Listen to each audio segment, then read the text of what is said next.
everywhere is just a Yeah, that's pain.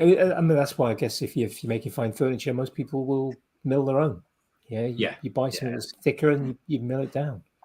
Because it's why I get most of my stuff from the sawmill, because you can actually you go in and they know that if you go into the sawmill to buy your timber, you're going to be picky, so they tend to be quite good about. I find it quite intimidating going into a sawmill or something like that, because they sort of expect you to know all the terms. And so, I am a woodworker, but I don't know the terms for everything. I'm a self-taught woodworker. And I remember the first time I went in, I'm like, what do you want? I went, I'm here for some wood. What sort of wood? You soon learn after you've been a few times, but it's when you first go in, it's quite intimidating. It's like not knowing about cars and you go to the mechanics for the first time, and Well, any trade place, kind of going somewhere that fit. I need a new replacement flush mechanism for a toilet. And you can go to sort of B&Q or Wix and pick one up from someone there, or you go to a plumber's merchant. So you kind of you wander into the plumber's merchant and kind of it's like, oh, nothing's got prices on it. I don't know what I want and what am I going to ask for. And then you kind of ask for something and they go high pressure or low pressure, or a bunch of other questions. You're like, no, it's just for my toilet. Well, so the sawmill near us is a place called Scottish Wood, and it's actually a charity. It's run as a non-profit. And all the income from it goes back into sustainable forestry in Scotland, and they only sell like sustainable timber and stuff, which is really good. Yeah.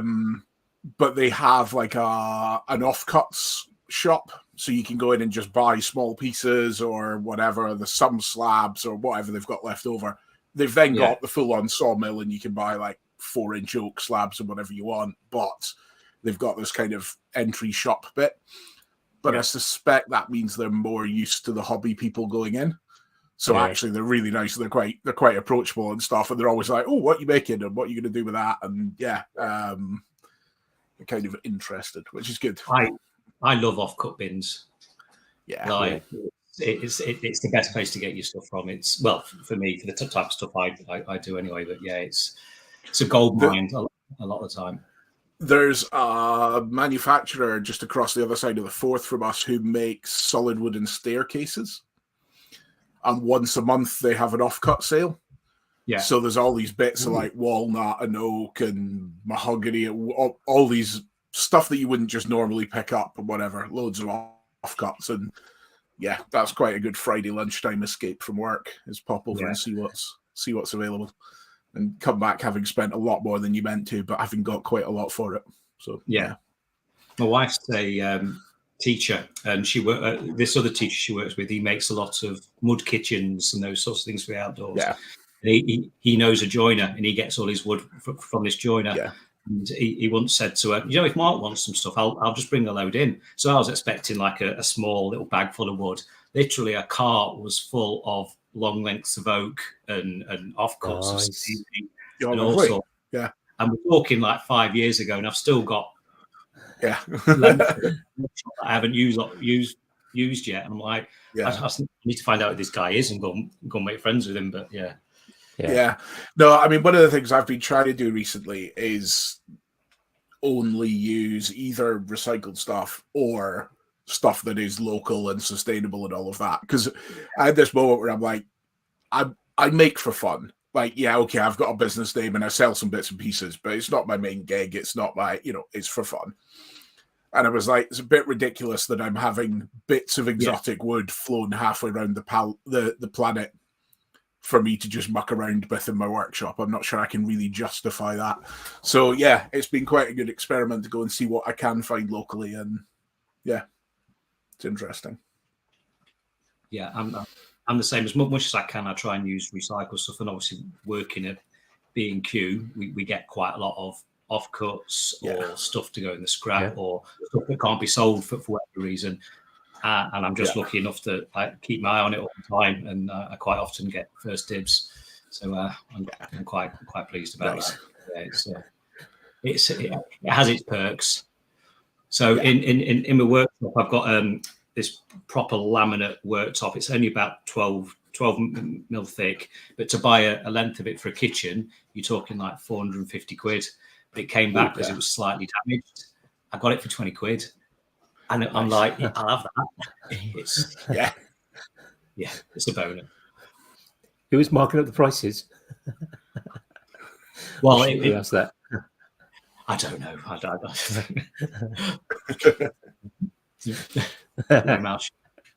Right. Hey JP, I can see JP's in the chat. He is. Yeah. JP and Cuz. I think it's just the two of them at the moment. Just a committed couple. Yeah.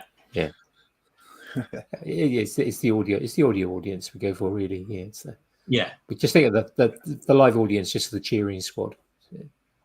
Cheering. Yeah. I'll be honest. I tend to more listen now on my drive to work on audio, depending on how long the episode is, because it only takes me 10 minutes to get to work.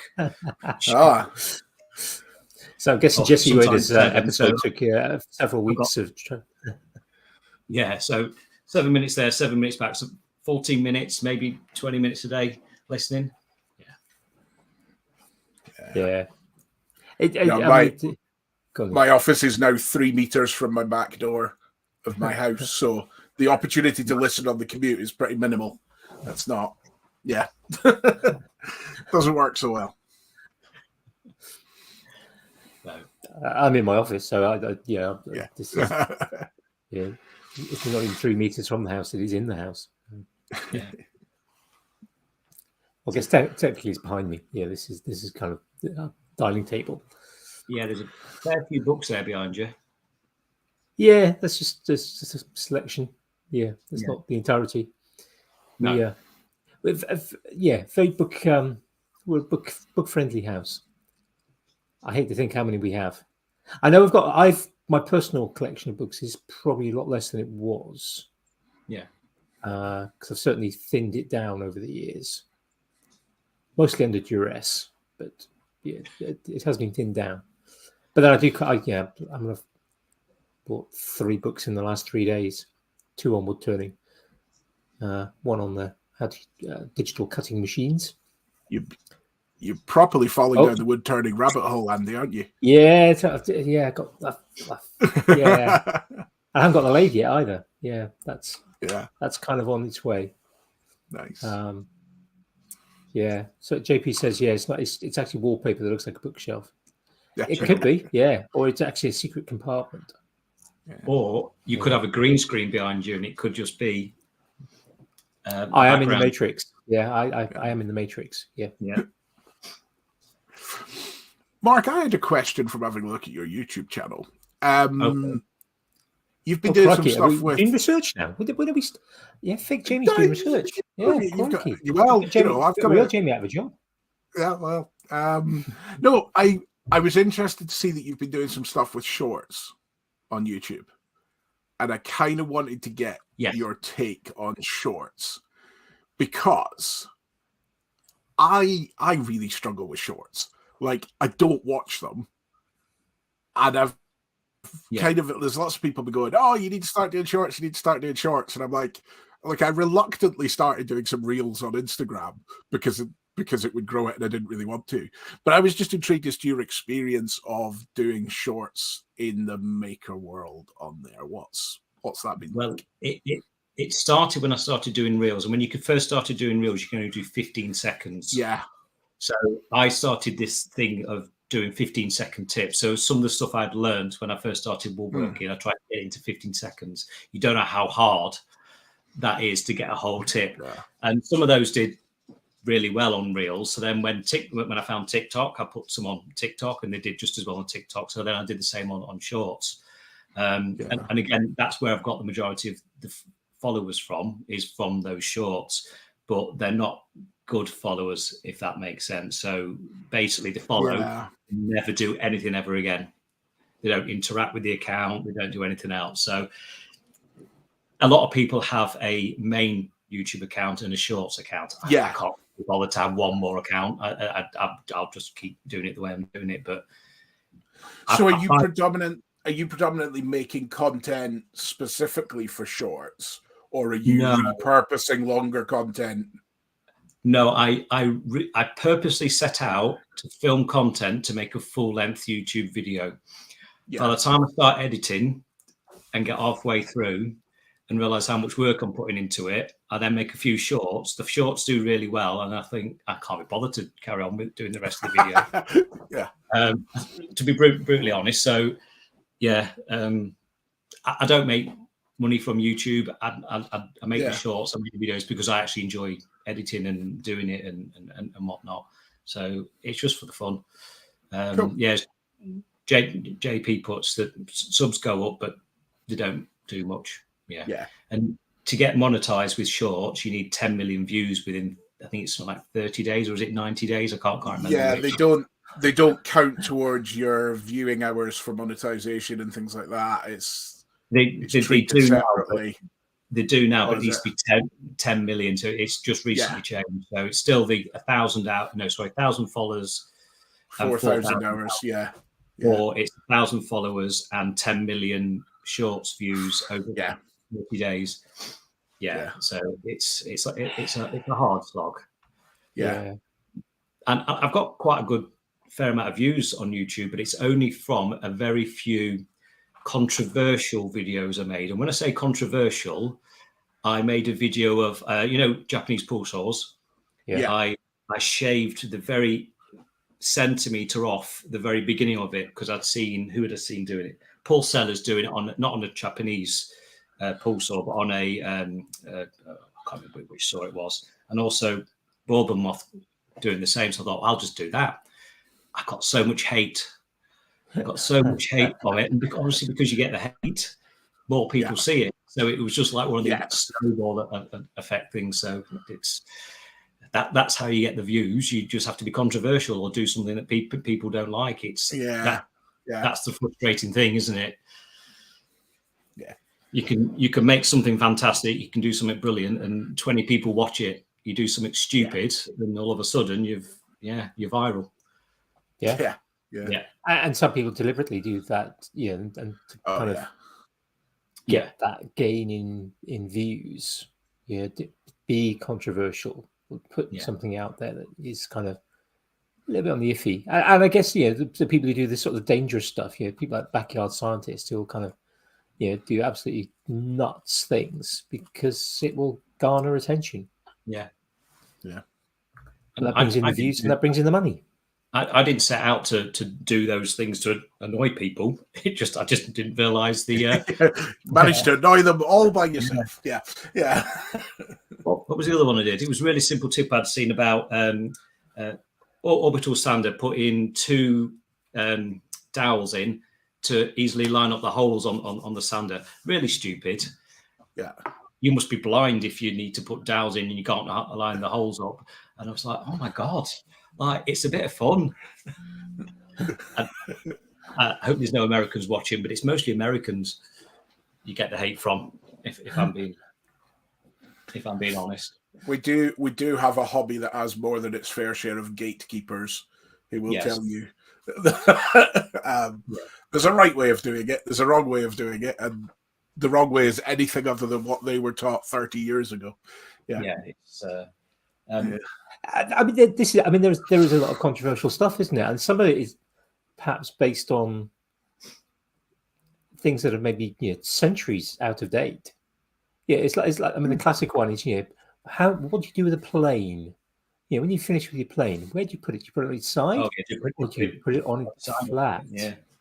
Because people go, "Oh, you're going to damage the plate." Well, hang on, this metal is hard enough and sharp enough to cut into. So if I'm putting it down gently on my bench, because it's my bench and it's my plane, that's probably, if I'm not going for Japanese levels of 1 micron thick shavings of timber, then it's probably not going to be a problem. But I mean, places like schools, school teachers are probably going to go, absolutely, you must put it side down. Partly that's because otherwise the students will come along and just go bang and bash the thing down, which is likely to cause some damage. And it's just like, well, perhaps a few hundred years ago, maybe steel wasn't quite so hard. So putting it down on wood would damage it. I mean, I don't know for that one. I mean, I think as well the number of motorized options for sharpening your blade again have definitely increased. So I suspect back when reprofiling a blade was half a day of dullness with a whetstone, you probably don't want to put it face down on concrete. But nowadays, it's with the Sorby, it's seconds to reprofile it. If you use the Paul Sellers method of sharpening your chisels or sharpening your planes, it literally takes a minute out of your day before you actually start work. So it doesn't make any difference. He's got a really fast and efficient way of doing it. Oh, I can see Karam Hussein's put, he refers to Paul Sellers. Paul put something on, I think it was Facebook a few weeks ago, where he put a brass screw or a steel screw, into an end grain of oak. And he had so many comments and so much hate on that. And he's been in the mid-70s, is he? Yeah. Working since he was 16. He knows what he's talking about. Oh dear. Yeah. But the other aspect is there are. To coin a phrase, there's more than one way to skin a cat. Yeah. Yeah. Not sure where that phrase came from, but there probably is more than one way to skin a cat. But who came up with that phrase? But when it comes to making things, there are multiple ways of doing it. And I get this with carving. I was having a chat with a guy at Menshed a while ago. He's been doing some carving. He's making an abstract sculpture out of a piece of hornbeam, which is amazing. And he's doing it almost entirely, apart from a couple of. He did drill some holes because he's got essentially, if you think kind of a branch, and he's cut a channel out of it, and then he's shaping around it. So to cut that channel out, he started with a few holes, and he used a electric drill to drill those holes. But other than that, it's purely been hand carving, or I introduced him to a Shinto rasp. It was like, oh, this is a nice bit of kit, which is great for removing sort of huge quantities of stuff quite quickly. If you use the kind of the coarse side. And we've chatted about kind of sort of carving, and sort of I tend to call myself a bit of a hybrid carver. Sometimes I like doing it just with kind of just knives and blades, but sometimes I'll get the Dremel out and flap discs. It's like, well, I've got a knife spoon knife, Amora, and it's years old. I find it really difficult to sharpen. It's one of the double-sided ones. And I find it really awkward to use. And so quite often, if I'm making like a spoon, I won't bother with the knife. I'll just get a flap sander on a flexi shaft and just shape out with essentially a flap disc. Gives a nice enough finish for me. It works. Generates a lot of dust, but it's one way of doing it. But I don't claim to have done it purely by hand carving. No, it depends how much time you want to spend on doing something like that as well. So if it's crazy sometimes. Somebody thinks that their way is the right way, and that's the only way you can do it. Quite closed-minded. If you use CNC to cut some dovetails, that's not woodworking. If you use CNC to cut anything, it's not woodworking, is it? No. Controversial. But then I imagine similar things were said when, the bandsaw came about, and when the table saw came about, people going, well, that's not the proper way of doing it. Yeah. Jigsaw. It's just... Yeah. Are you having fun? Yes, that's the important bit. Yeah. We don't do it to follow rules. We do it because we enjoy doing it. It's that's why I do it. Sorry, I do it because I enjoy being in the workshop. I like using my hands to make something. I think, like you said, Neil, before, you don't do it to make money. I don't do it to make money. I have made money from it, but that's not the reason for doing it. In fact, I hated it when I had to make money from it because So go back in time a bit. So during COVID, before COVID, I worked in hospitality and got made redundant from that job. So I was desperately thinking, what on earth am I going to do? So I took all these jobs on, making stuff for people for Christmas and whatnot.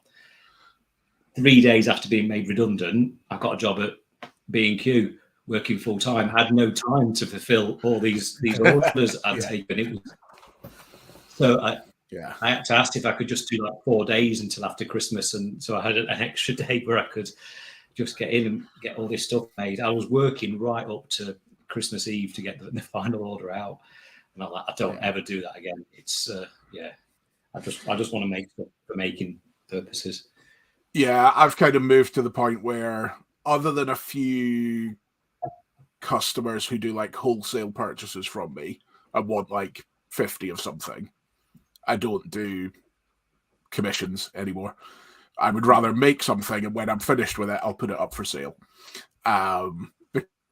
Because especially in one-offs and things, you can just end up losing so much time to them, and it can end up really killing any enjoyment, because it is that I have to go out and make this tonight. I can't go and make whatever I came up with in my head. It's got to be this, and it's got to be like this, and it just kind of killed it for me. So commissions are a thing of the past, unless somebody wants 50 of something and it's an interesting project. But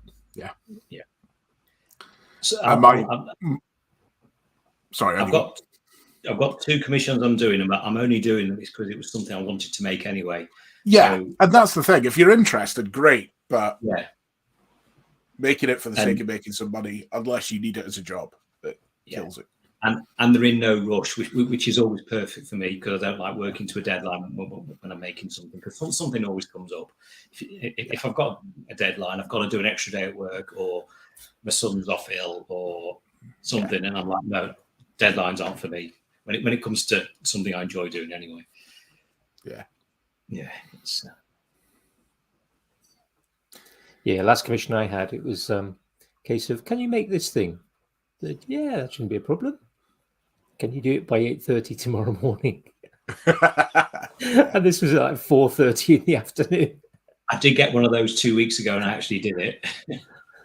It was something really simple, but I did that particular one, but only because it was somebody who's patronized me in terms of work quite a few times. So it was kind of like, I'll do it for you because I like you and you're nice to me. But it was like, when I handed it over, it's like, could I have more time or more notice next time, please?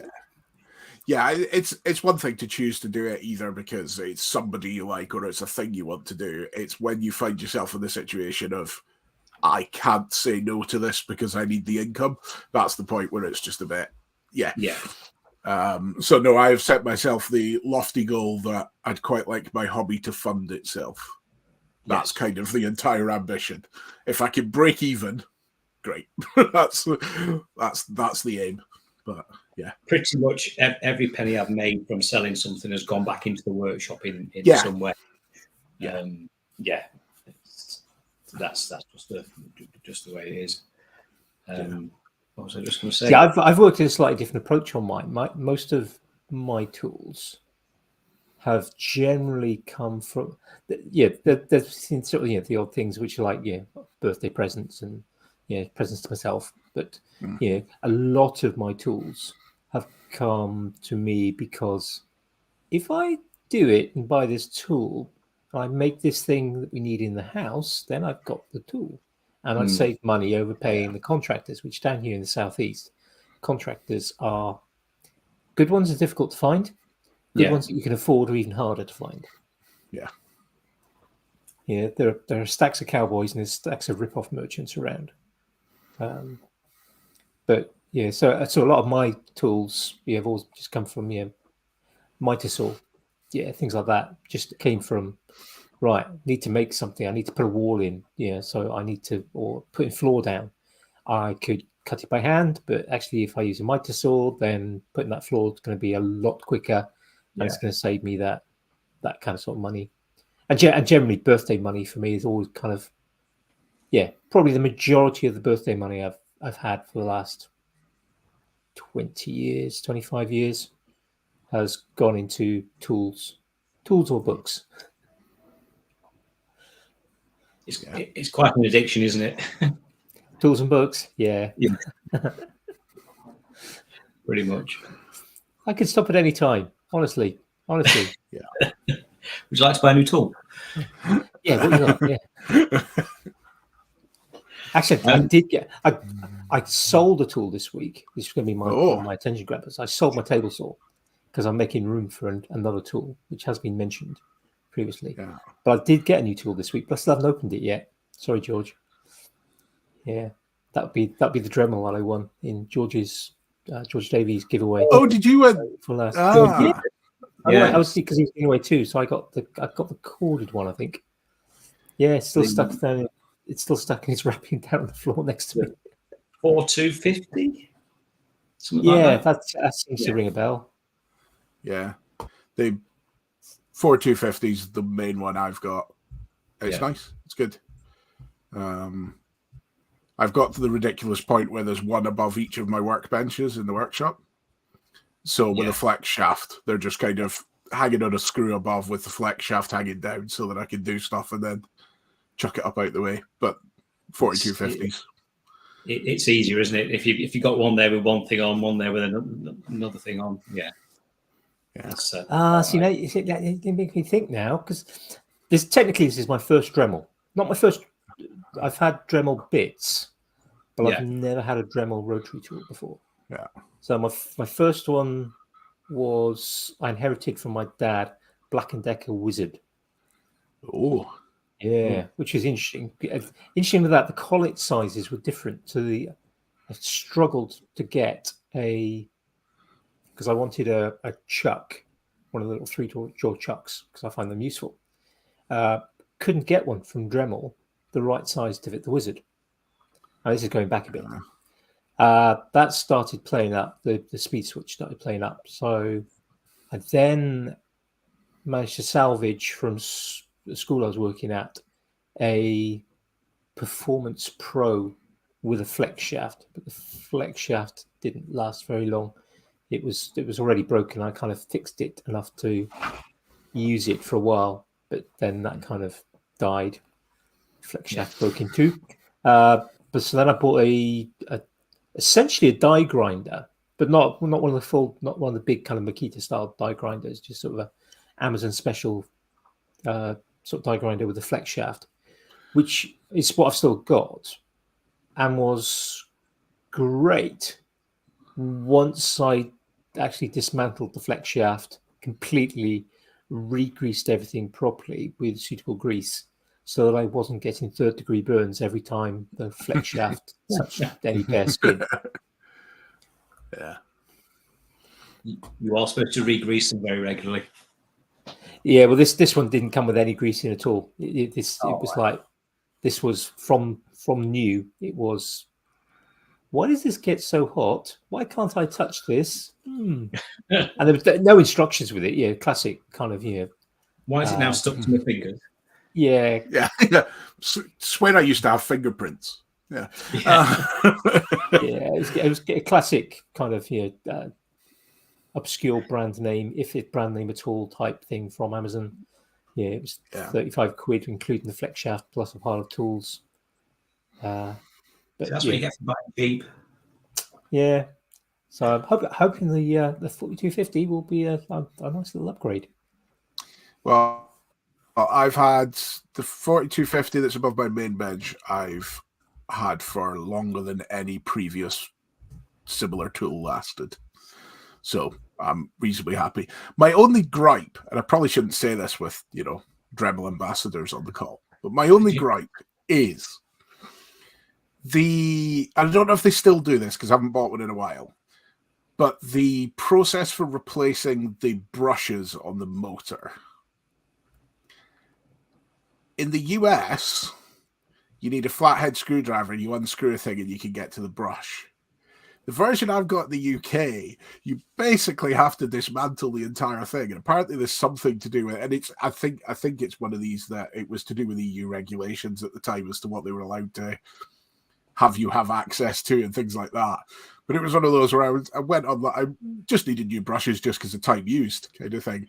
Went online and was like, all right, how do I change the brushes? And it was like, oh, just take a flathead screwdriver, undo this. I'm like, that's great. Looked at mine and was like, nope, that's not what my one looks like. Although JP's saying that they fixed it and it's now brushless. So that'll teach me to not buy a new one for a while. Yeah, but you just need to upgrade. Yeah. I just need to go shopping, clearly. Yeah. But yes. Hello, Phil or Kez, by the way. I don't know which one it is or both of you. Yeah, that's sad. And Donna as well. Hi, Donna. So, Mark, did you get involved with Dremel? How did they get involved with them? Yeah. Pure luck. So it was during COVID when I decided to start approach companies and to see if I could how it would work. The very first company I approached was Dremel. The first person I spoke to had no idea who to speak to, but suggested, "Oh, why don't you email this guy? He might be able to help you." The guy whose name they gave me happened to be the right guy to speak to, and he was like, "Oh yeah, I'm actually looking for somebody right now to come on board." So it was literally pure luck.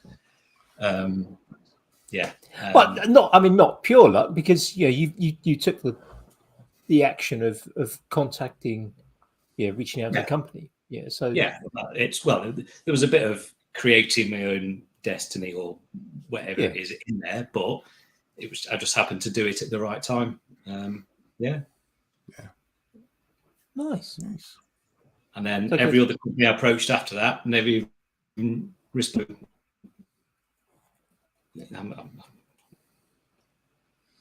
So I guess the moral of the story is kind of it's reach out to companies. If you want to work with companies, reach out to them. I guess the worst that can happen is they can say no. I went with Dremel first because I had 3 Dremels in the workshop anyway. I was using Dremels to make contact with, so I thought I'll go with something I know. And the other companies I hadn't really used. I just reached out because I wanted to see what I could get, if that makes any sense. There's a thing whereby if you can show the value you're adding for them, so for you could go, here are all the videos I already make using Dremel. Like, it's obvious for them that you're not just going, please can you give me free stuff. They're going to get content out of it, and they're going to get eyeballs on the product, which is the value for them, isn't it? Yeah, exactly. And there is sometimes a little bit of, not stress. Stress is the right word, but obviously for what I get from Dremel, I have to give back as much in time as well. And there has been times when I felt I haven't had enough time to be able to do it, but they're actually really understanding. So if I can't, I had some time off last summer due to some personal reasons, and they're really understanding. You just say, I'm not going to be able to do anything for a month or so. Is that okay? They're like, yeah, it's fine. When you're ready, come back. So it's quite a good two-way relationship. They're not corporate at all. They are corporate, but they're not like, this is your contract, this is what you have to do. They're very flexible. Oh, that's good. That's good. I think just sort of praising the Dremel stuff. I mean, obviously, from everything I've heard from people, yourself, Kez, Phil, working with them, they're obviously a good company to work for from the point of view of content creation, being ambassadors for them. But then the Dremel name is one that's been around for a very long time.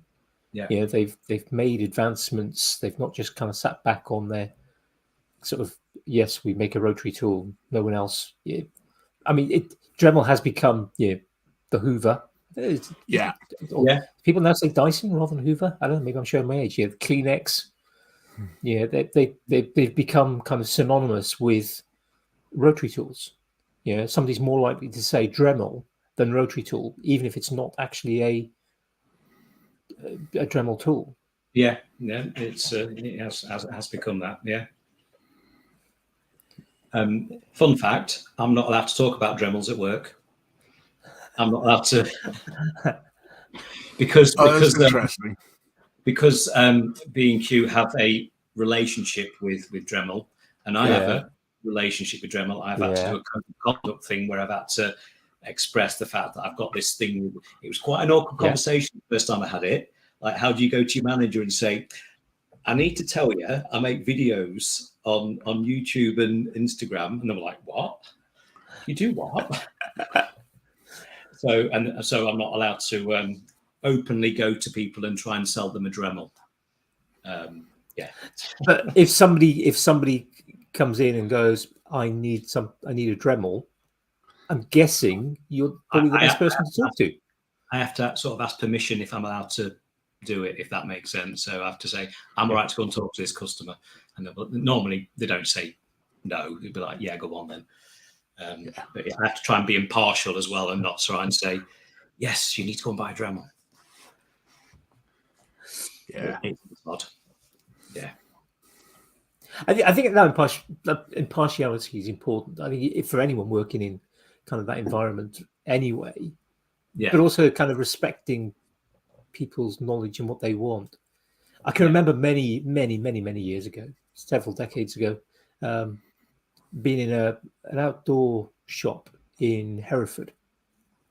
I was just browsing because I was at the time I was doing a lot of outdoor stuff, and I'm the sort of person I won't walk past the bookshop without going in. And in those days, I wouldn't walk past an outdoor shop without going in, just to sort of see what they got, see if there's any bargains and the like, see what the latest new thing that's come out. Yeah, are there any catalogs? Are there any, whatever. And I can remember being in this. It was quite a small, narrow outdoor shop, and this guy had come in, and he was going climbing with some friends. He was clearly not a climber. He'd clearly not done any climbing. And this was something I was picking up just from the kind of, overhearing him talk to the assistant. And the assistant ended up fleecing him for hundreds. You'll need this, and you'll need that, and you'll need this, and whatever. And I was just like, why didn't you come in with why didn't you talk to your mates beforehand about what you need? In order to go away. And it was just like, I'm sort of sitting there thinking, oh God, you're probably never going to go climbing again after this one weekend. But all of a sudden, you've bought boots, harnesses, helmet, Gore-Tex, just a pile of other stuff. And the kind of, I was thinking the assistant was probably on commission because he was just like, you're probably going to need this, and you'll need this type of carabiner to use with this blade device, and you don't want that simple blade device. You want this new expensive Petzl Grigri had just come out, which is kind of a really nice bit of kit that's still going, but it was new and it was expensive and not that easy to use compared to some of the other things that were available in those days. And it was just like, you are just fleecing him for his lack of knowledge. It's so easy to sink a load of money into something, isn't it? On someone say so. Yeah. But I think there's also a thing, without going into too many details that'll get me in trouble. We've had this scenario in my day job recently where we've been working with a supplier, but we were reliant on that supplier both for the advice on what we should do and also delivering it. Yeah. Which means they delivered what they wanted to deliver, having advised us that that was the right thing. And now that we get our own expert in, they're going, what on earth have you done and why did you do that?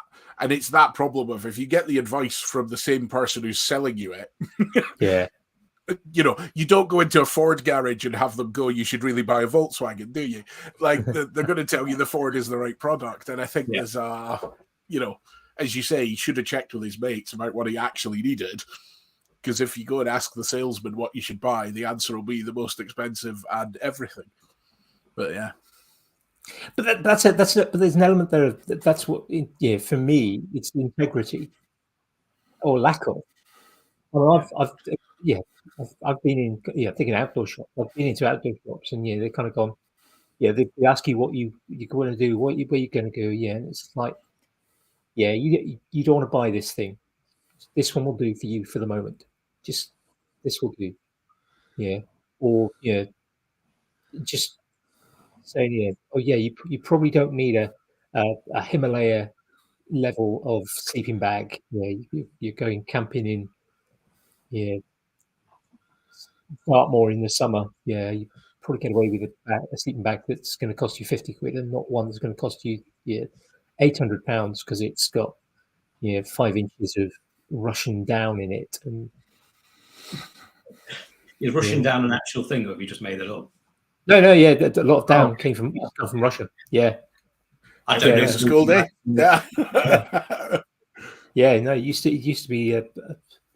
The Russians used to make quite a lot of outdoor gear. They were one of the best providers for titanium ice anchors, pretty much because they pretty much hog most of the titanium in the world, or used to. I don't know if there are new sources, but they used to be kind of very good for getting hold of certain types of items. But they would use to supply down. But I think it's probably other providers now. But, and they used to cold the cold, so cold weather kit. Yeah. Talking of outdoor shops, I've been in Mountain Warehouse so many times, and not once have I seen a mountain for sale. Never.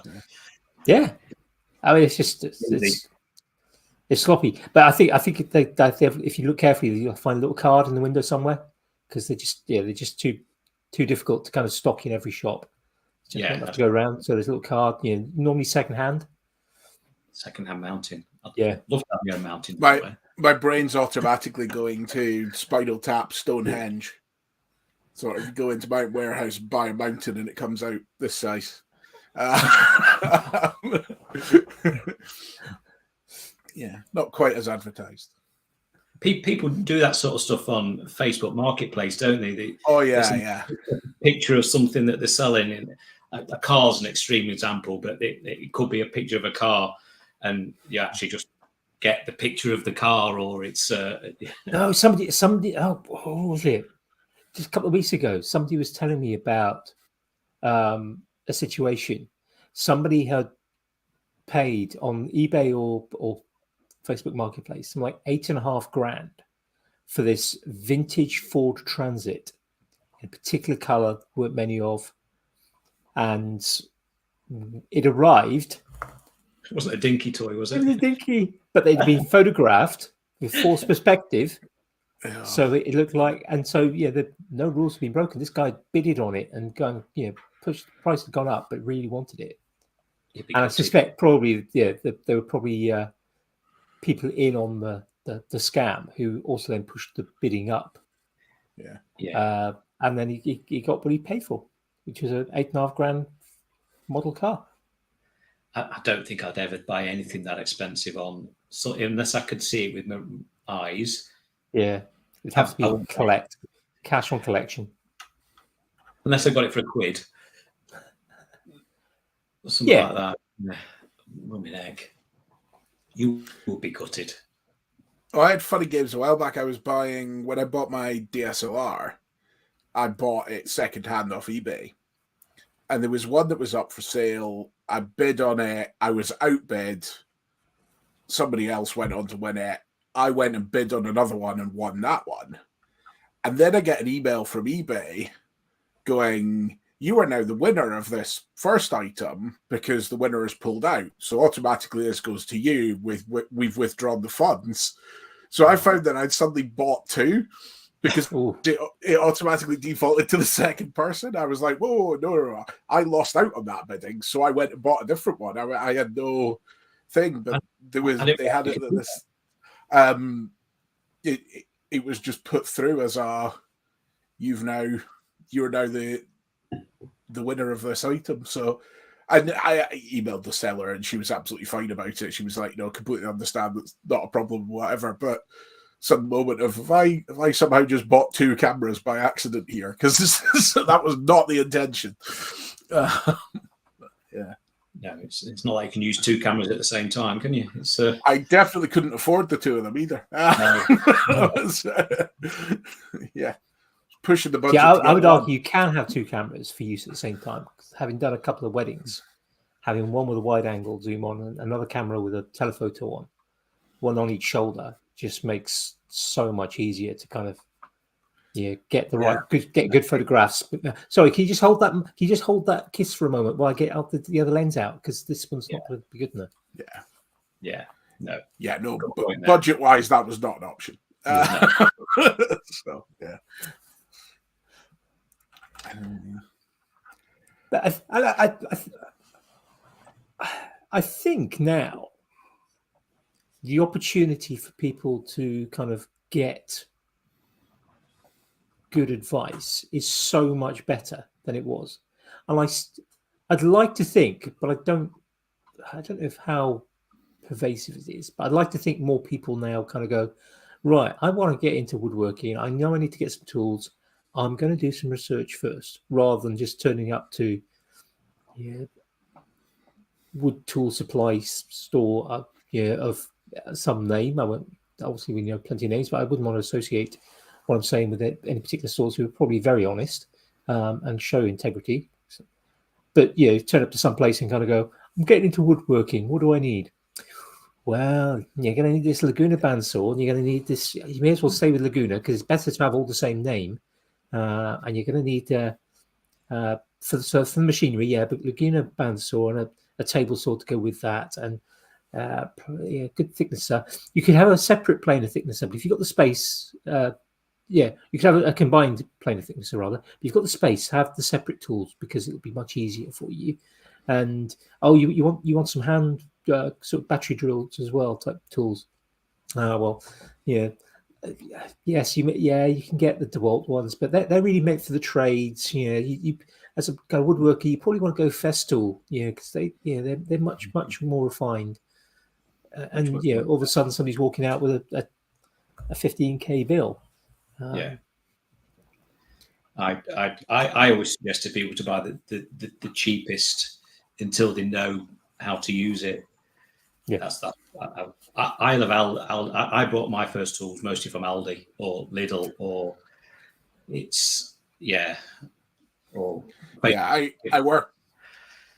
I tend to work on the basis of you buy your nice tool second. So Yeah. buy the cheap one, work out what annoys you about it and whether you actually use it enough to justify it, and then go and buy a nice one that actually does what you want it to. But it's a matter of budget as well, isn't it? I mean, you do get the folk who kind of I've seen a few examples on kind of Instagram more so than perhaps YouTube.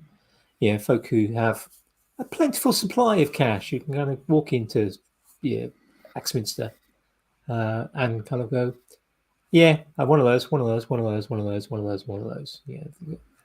Full set of sustainers. And they're not working in the trades, but they've got the money to do it, and they can go, I know I've heard Festool are good stuff. I'm going to get the Festool.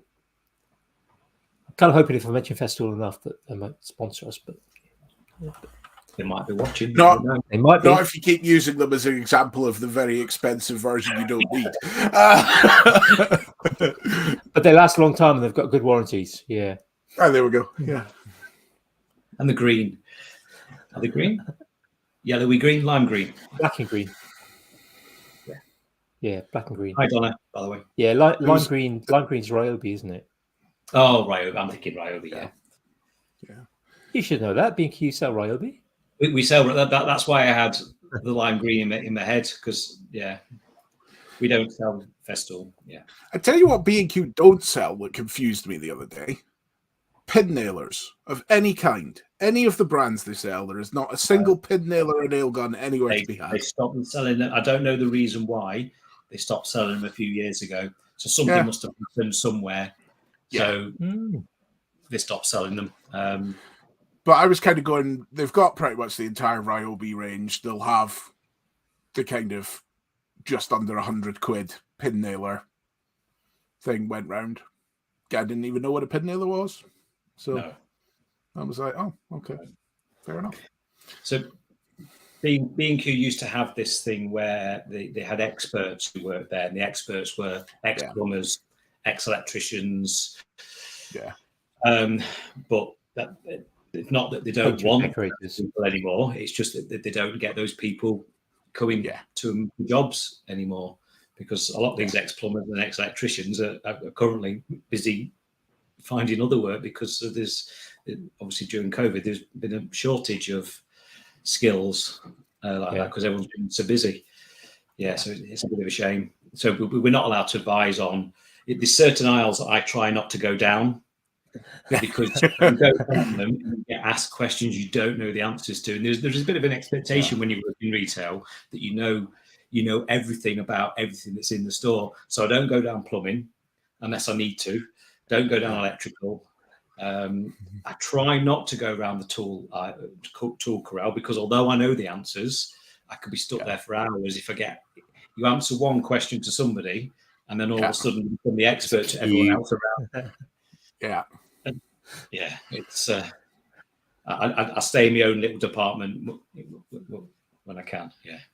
That makes sense. I've seen that evolution myself. I mean, I can remember first getting a house of our own, and I think B&Q was my second home for many months in our first house. Just constantly going there several times a day sometimes, just because oh, this isn't working, oh, that isn't working, and that's broken. Now I need to go and get something to repair it, because otherwise we're going to be flooded and the like.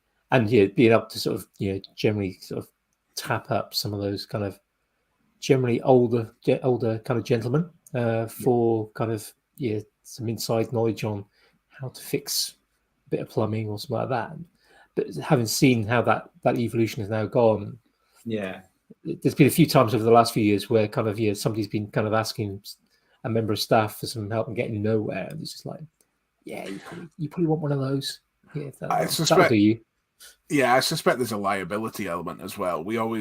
Back when I was just out of uni, I worked in Maplin for a while, and we had a lot of very knowledgeable people on staff, but we were not allowed to give advice, because what they didn't want was to be liable for either our advice being wrong or somebody using that advice wrong or whatever. And I suspect it's the same with a lot of retail, where liability means that you sell them what's there, it does what it says on the box, and stay clear of it.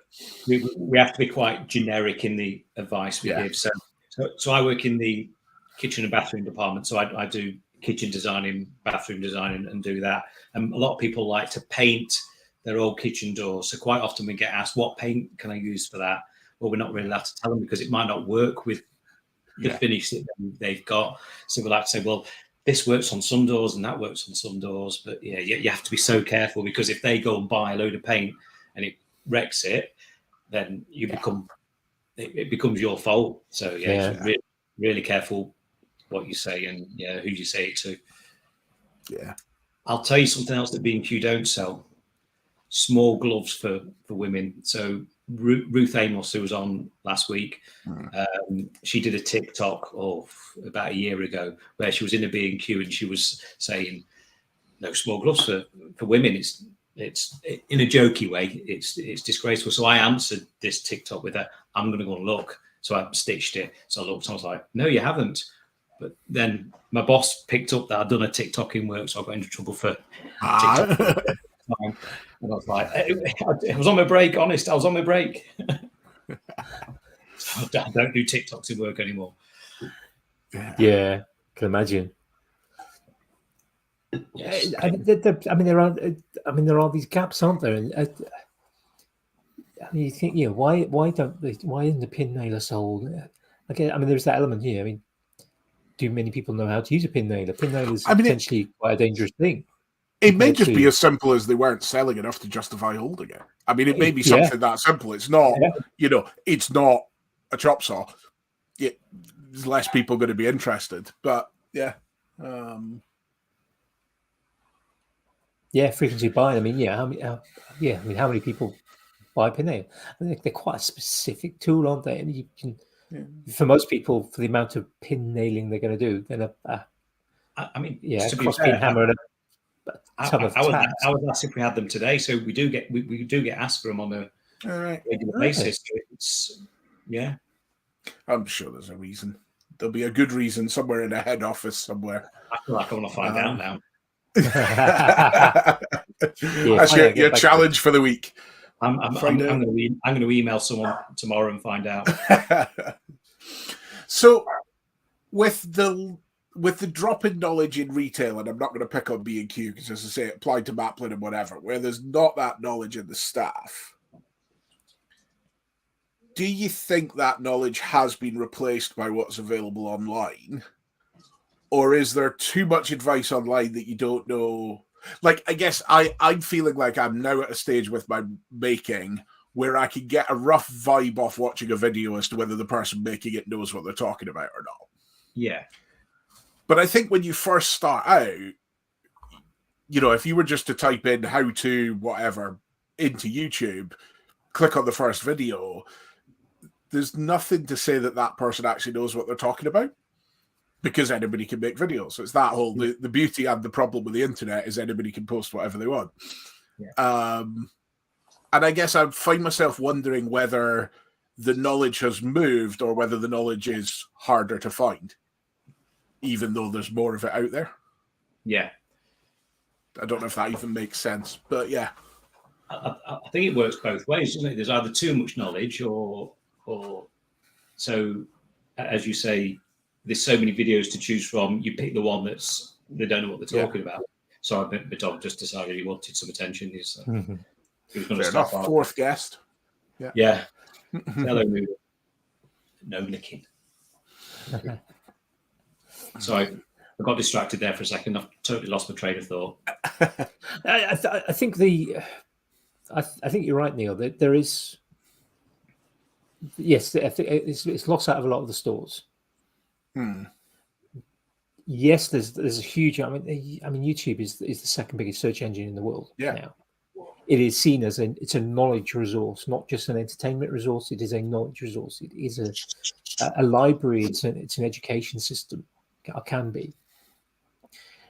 But I mean, I'm sure any of us can probably think of, maybe not name, but we can probably think of videos that we've seen where you kind of go, maybe you're looking for some information about something, or just that you're watching something and you think, that seems interesting. Yeah, whether it's the algorithm that's fed it to you or whether it's in your subscription feed, and you kind of watch it and you kind of go, ooh, that's not right. Or somebody comes across as very authoritative about the topic. And maybe because you follow them quite closely, you actually know that they the week before they had no kind of knowledge about this. Maybe they've put something on an Instagram story. They kind of like, I'm going to try this, and then a week later a video comes out and it presents as if they're complete authority on it. Or the I'm sure we've seen this as well. I've certainly seen this where somebody, 1 week it's like, DeWalt best kit out, and then a month later it's Milwaukee, it's by far it's absolutely the best kit, absolutely, and then a few weeks, a couple of months later they're now sponsored by somebody else and they've got another range of kit, and it's suddenly that's the bee's knees, and you think. Isn't it? It's consistency, and like they say, if you talk with authority and you talk like you know what you're talking about, people are going to believe you. Totally. And people judge how accurate a video is based on the subscriber count. Which it may well be completely inaccurate because. I can't remember whether it was before we went live or after that we were saying, sometimes you get that subscriber count by posting something controversial, or, what gets you to that count isn't necessarily the right things. Yeah, exactly. Yeah. I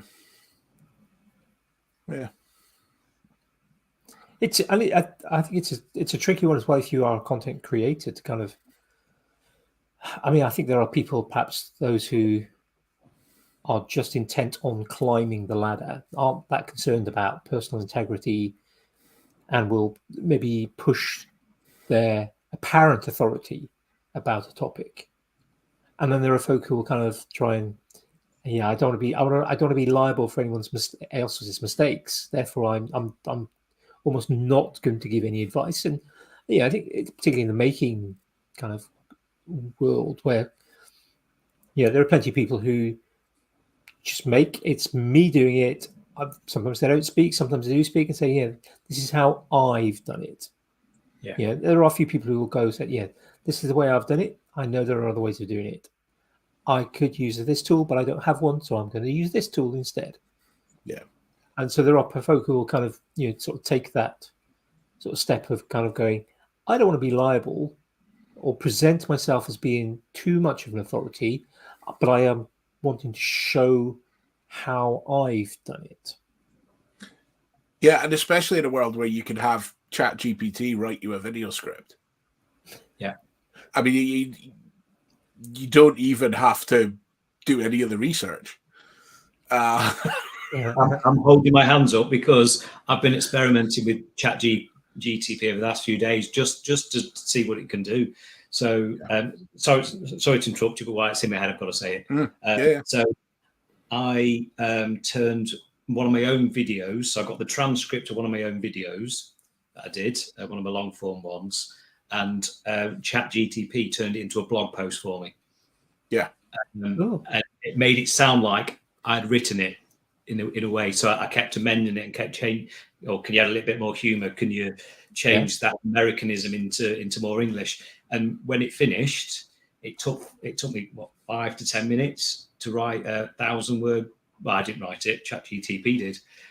And when you got stuff like that, disposable, it's like, why wouldn't you use it? I use a bit of software called Notion to kind of run my life. Everything happens in Notion. But they've introduced an AI feature in there as well. And literally, I mean, you could just turn around and say, give me a script for a 10-minute video on 5 things beginner woodworkers should know. Less than a minute later, full script. And it's like at the point at which anybody can offer advice that they don't actually have to offer. It's a really interesting, how do you establish credibility and authority? And how do you spot that credibility and authority if you're looking for the information? That's So I've decided I am going to use it, but I'm only going to use it in a way that it's stuff that I already know or I've already done, or to repurpose something that I've already done, just to make things more efficient, if that makes any sense whatsoever. But it could be dangerous. I've only had a short play with it. I haven't done much with it, but something I did try. Something I've been toying with for quite a few years now is possibly starting like a STEM or science teaching podcast. And I had kind of vague ideas of something to do with the name. So I actually kind of popped it into sort of ChatGPT and went, right, give me 25 podcast titles or podcast, title, I suppose, using these phrases and words, and just it's just like brainstorming. It just jogged away. 25 suddenly appeared. It's like, oh, quite like that. That works quite well. And then kind of give me another 25. And it just churns out kind of idea generation. I think is potentially really quite powerful. I think that's the thing. Is it's interesting because there is. I'm going to get some of these details wrong. I'm paraphrasing here. You'll be able to find it if you search for it. But there was an author in the US was talking about the fact that ChatGPT, because it is a language model rather than it is not trawling the internet for information. It is writing based on what it's learned about language.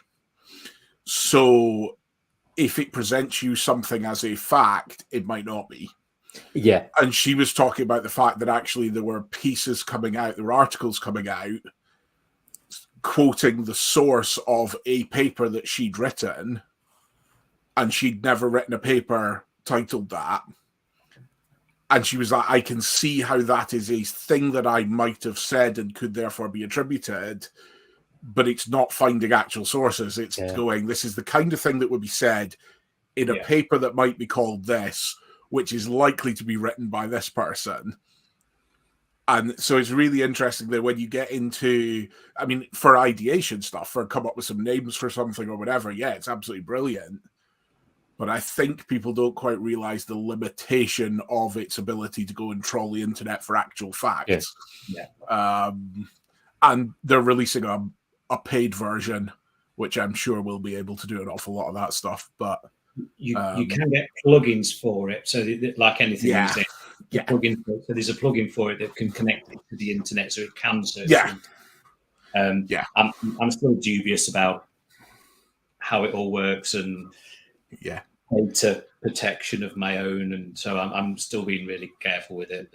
I know, is it a Microsoft thing? It is a Microsoft. So originally it wasn't, but Microsoft invested $10 billion, and it's going to be integrated into Bing going forwards. ChatGPT, which will be interesting to see whether that makes it better or whether it just becomes a generic Microsoft project and they don't develop it much further. They just leave it as is. Yeah. It'll be interesting to see which way they go with it. But it's interesting seeing people like Notion releasing their own versions, and it's clearly going to be the thing that everybody's software does fairly quickly. But you know where it all leads, don't you? It's the uprising, isn't it? Machines take over. Yeah. Either that or what was the other 80s film where it was Would You Like to Play a Game? Oh, what was that? I have to think about it. Where they end up playing noughts and crosses against it to beat it. Oh, or tic-tac-toe as it would have been. Right, you've lost me. Yeah, I can't think. This is going to be one of those that about 3 a.m. in the morning, you're going to wake up and go, oh, it was that. Someone in the chat can know what it was. Oh, God. Yeah, or if somebody's listening to the audio in the week and put a thing on the Instagram post about the audio being released, which will go out tomorrow morning. It was about a computer, a NASA computer or something like that, starting war with Russia because it thought it was a game. War games? War games, that was it. Yes, that was it. War games. And they end up playing noughts and crosses against it to confuse it or something. I might be misremembering. I was a kid when I watched it. I was going to say it's a long time since I saw War Games. About 10 years ago. There were some good films in the 80s. So some of the effects don't stand up to modern observation, but there were some really good films. I've been educating my son recently in some of the 80s movies, like Back to the Future, Ghostbusters. Although if you watch Ghostbusters, it's not as I remember it. It's quite raunchy and rude in parts. Which I could not remember that from when I watched it. It's definitely not PG. But yeah, and some of those films, Flight of the Navigator. All those sorts of things. Excellent. Weird Science. Well, yeah, you might want to hold back on that one. It's probably a few more as well. Oh, plenty more. I mean, there was some good adventure films. Yeah, you had the kind of Aussie Indiana Jones and Goonies. What was one with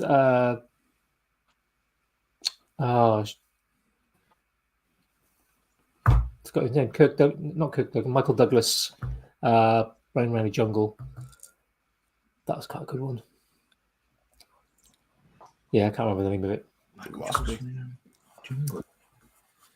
Yeah, they was kind of tracing some treasure. Looking for some lost treasure or something like that. Then of course, I know what you mean now. Then Big Trouble. Catherine Zeta-Jones in it, didn't it? That's how. Oh yeah, classic. This is now the 80s movies podcast. Yeah, movies from the 80s. Good movies from the 80s. Escape from New York. Yeah. And then Escape from LA. LA. A lot of these get remade, don't they, in some fashion these days. Yeah, whether anybody asked for it or not. Yeah. Yes. Yeah, exactly. Seems to be a... Although I did like the most recent, almost liked the most recent Ghostbusters. Was it Ghostbusters Afterlife, where the old characters were in it? One of them is a ghost and whatnot. If you haven't seen it, I think I've just spoiled that. I was going to say I haven't seen it yet, but I've got it. Well, I did see some of the videos Adam Savage made about the filming of it, and they actually sort of built a house and kind of built some of the practical effects into it. Yeah, that's definitely worth a watch if you're into kind of the whole kind of prop making and filmmaking. There's a guy I can watch for hours, Adam Savage. Like he seems to be knowledgeable about pretty much anything. He's done it. He's made it. He can do it. So yeah, I can watch him. He does like these one-day builds. He does that, and he just literally talks for an hour, and it's engaging. I like his lives when they come out. If you've got to catch it live, and you've got a couple of days before they then take it down and cut it up, and it's still available for the tested members. Yeah. But if you catch the live, they're definitely worth a listen. Because you still love watching MythBusters when that was going back in the day. Yeah, definitely. I think he's better on tested now than he ever was on MythBusters. MythBusters was good. Yeah. But I think what comes across on the tested videos is the things he's passionate about. Yeah. Yeah. It's much more I'm doing this because I'm really excited about it rather than I'm doing this because we need to film a video. And I really like the fact that a lot of the tested videos, especially like the one-day builds and stuff, he's filming it himself. He's very much in the territory where he could quite easily have a film crew there to make it happen. And he does sometimes. Yeah. And sometimes he does, but a lot of especially the one-day builds, it feels very relatable. Yeah. In terms of it's him in his workshop. He's knocking the camera over. Yeah, and it's that kind of a lot of the one-day builds are projects for the workshop as well. Yeah. And not all of them. There's other stuff he does, but there's quite a lot of building a new cabinet for this or a whatever. So they're kind of relatable projects filmed in a really relatable way, and I quite like that it's not too high a production value. No, exactly. There was one I watched, which it probably wouldn't be something I normally watch, but I went into like a rabbit hole. So I love the film Excalibur. We're going back to 80s films. It was the guy who made the original armor for the film Excalibur. So he went to his workshop somewhere in England. Cornwall, I think. Yeah. Down in Cornwall. It was made out of aluminium or aluminum for the Americans that are with us, and it showed the whole process of how they made these suits of armor out of aluminium and how it works. And it was like, I wouldn't normally watch it was hours worth of viewing, and I watched it in chunks. I wouldn't normally watch something for that long, but it was really interesting how they made the armor. Because I imagine it's slightly different from actually pounding steel, like when you watch Alex Steel or somebody like that, because it's aluminium. Yeah. The stuff he did at Weta Workshop was quite interesting as well when he went for the big tour around there, and looking at all the sets and the model stuff that they make. It was just a really nice series of videos that came out of that. It was good. I need to catch up on those. I think I've seen a couple. I don't think I've seen them all. And he quite often talks about his time with ILM, doesn't he? The Star Wars and What I like about particularly like the one-day builds in particular is how he doesn't. It's warts and all. Yeah. He'll show the mistakes he's made, and a lot of YouTubers will make something, and again, if you've maybe had a bit of access to behind the scenes, whether that's through sort of Instagram stories or just maybe you heard them on a podcast or whatever, and you kind of know that it didn't go smoothly, and they've just shown it's the show reel. And this is the comparatonitis problem with social media. When people try and compare their reality to other people's show reels. And what I like about Adam is that he will there was one a couple of weeks ago. He knocked just a tray of bits and bobs on the floor. Didn't mean to. It wasn't. It wasn't some sort of acting. He was doing something else, and all of a sudden, there's several thousand bits of hardware on the floor, and it's just like, yep, that happens. I've done that. Yeah, we've all probably done that. Yeah, it's one of those things that happens at a shop if you're doing things. Yeah, he will show something breaking, and he will go with that thought process. Oh, I've got a piece of wood that's just right side for that. Oh, it's a bit too short. Right, okay, right there. That means I have to mill this down now, or whatever. And it's just kind of certainly it's the way I kind of work. I mean, I've been making a turning tool holder for the men's shed that I go to, and it's literally been a case of right. I found two pieces of wood that were just about the right. They were the same width, just about, and different lengths. Obviously, that's not a problem cutting them down. But there was like, right, what do I do at the sides? And I couldn't find another two pieces of wood that were long enough to be the sides because I wanted kind of two cross rails and two vertical sides. I was like, do I go to the extent of milling it down? And then I got that, and then I thought, right, I need to put something on the top as well. So I actually need three across. And it's like, what do I put on there? And I'm literally going through the scrap piles of wood that we've got. Because we've just got bundles of scrap wood. Kind of looking for something that would be just right, that requires me to do less work. Actually, I could have, if I had just picked any piece of fairly decent wood, I could have probably cut it down. But to me, it seems wasteful to kind of, rather than using that's just right. It's just a little bit too long, so it's perfect. I can just cut that down rather than kind of going, right, I need to take this piece of rather nice. We got some nice wood. Yeah, we're fortunate to have been gifted some decent amounts of decent wood. But I've got two pallet stretchers on the sort of sides. It's just like took the worst of the splinters off, but I didn't bother to shave it down too much because it's going to be behind the thing. You're just reaching for tools. It doesn't have to be pretty, but it's that kind of right. Have I got this? Will this work? Yeah, literally going back and forth between kind of workshop and lathe room and kind of going right. Is this the right size? Will that fit? Yeah, and I think it's very similar to the approach that he takes of.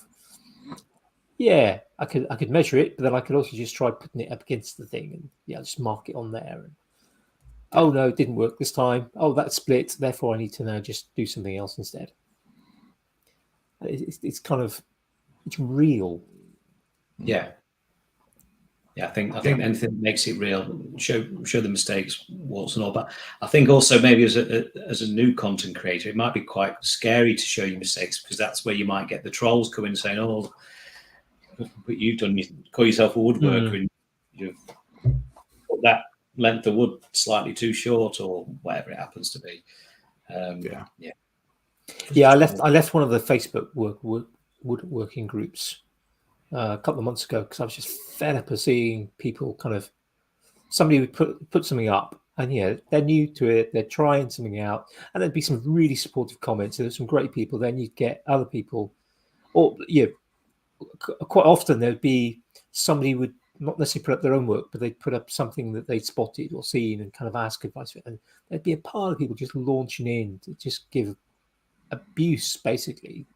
Oh that isn't the right way of doing it. Oh the gatekeeping. Or that in my day.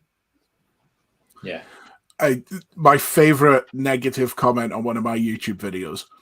I did a video where I made some oak Glencairn whiskey glasses. And then at the end had a dram from one and that was fine. But somebody's put a comment on it. Bear in mind this comment went on like 2 years after the video came out. So it's not like it was a new thing or whatever. And the comment starts with, "You were fine right up until the point where you put this finish on it." And he goes on. I'm left going, "I'll let you in on a secret. Still fine. I'm not there's nothing wrong here."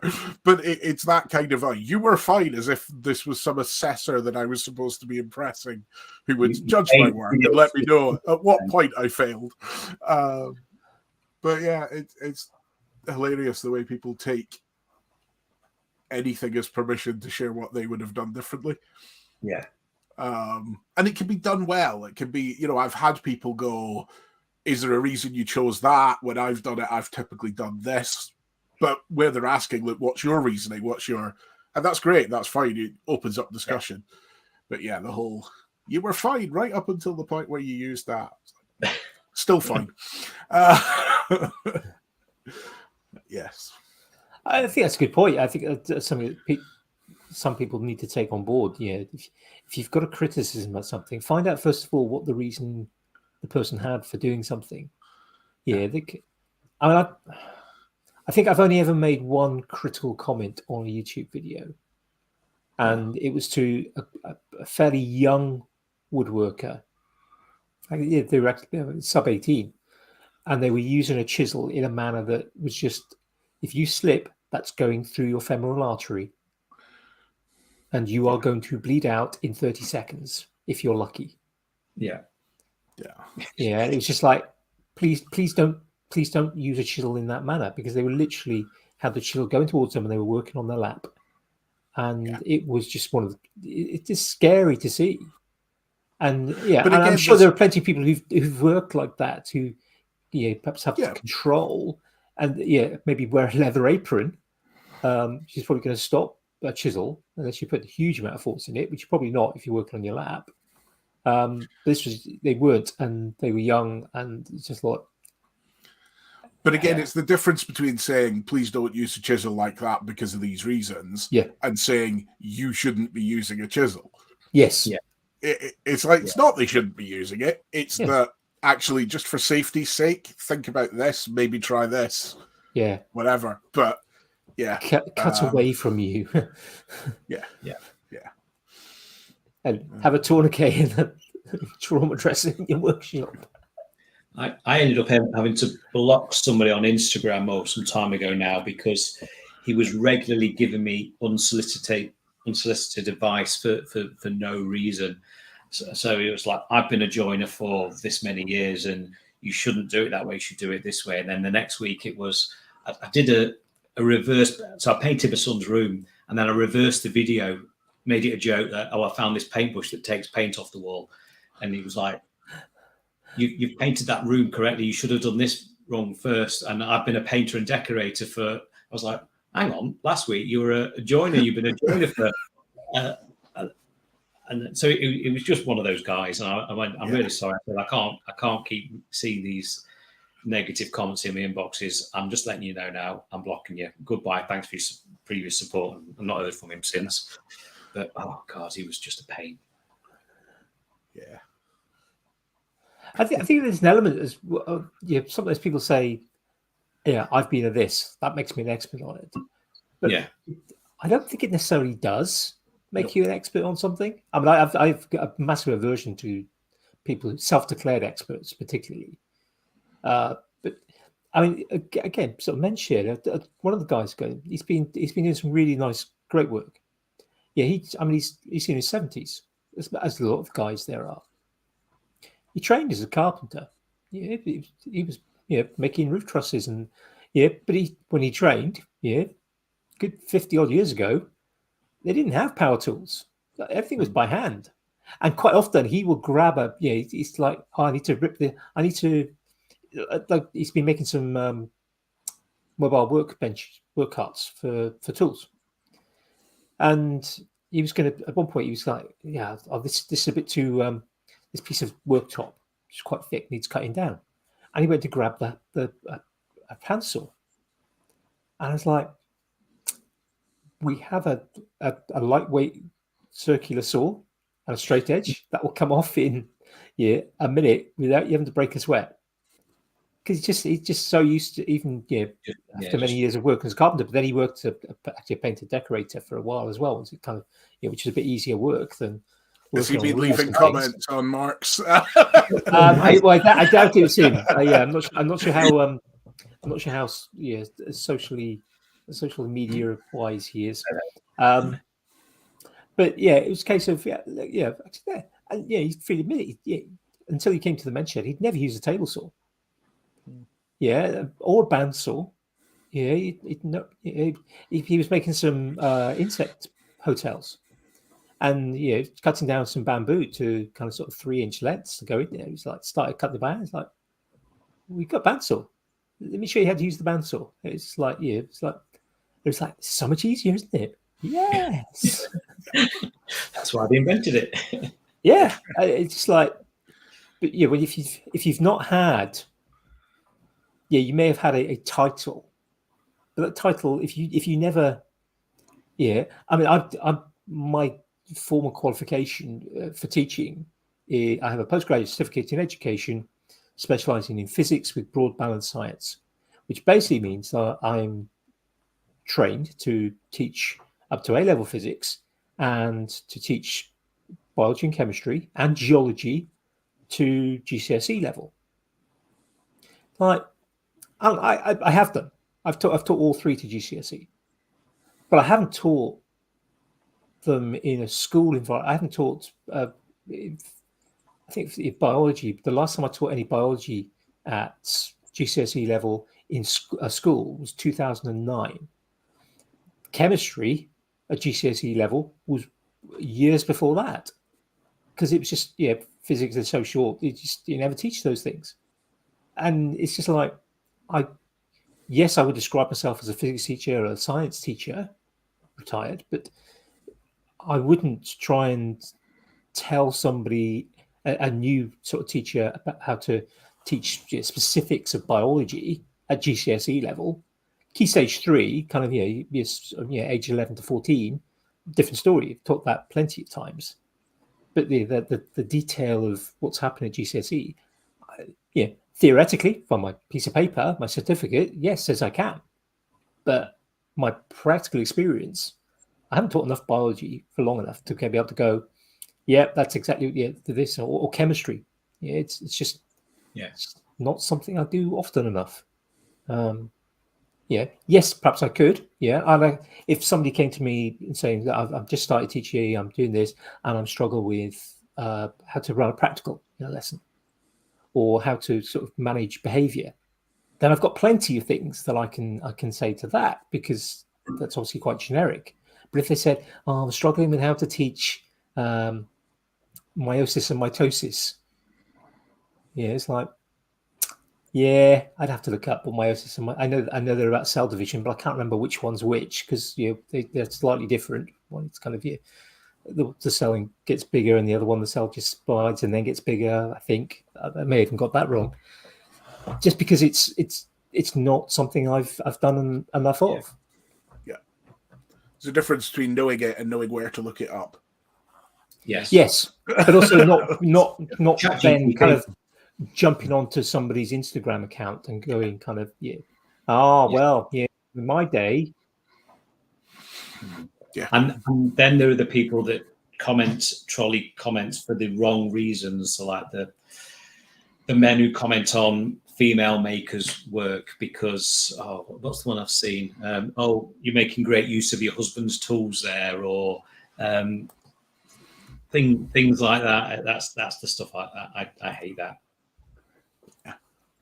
Actually, I think that was one of the final straws on that Facebook group, because somebody put up, it was a short or clip, might have been from Facebook, from Tamar 3x3 Customs. Yeah. I can't remember what she had made, but it was one of those things where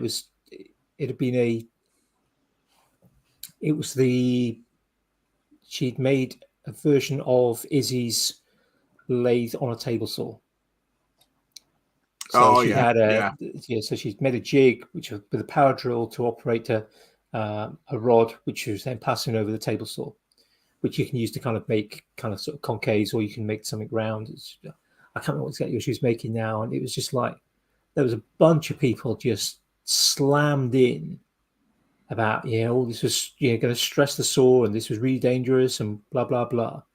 And a couple of people did kind of point out, well, if you go and watch Izzy Swan's video, which that was based on, he explains actually, if you take your time on it and you going gentle, you're probably not going to be causing that much stress on the saw. If it's like a one-off, maybe different if you're doing it 8 hours a day, 5 days of the week.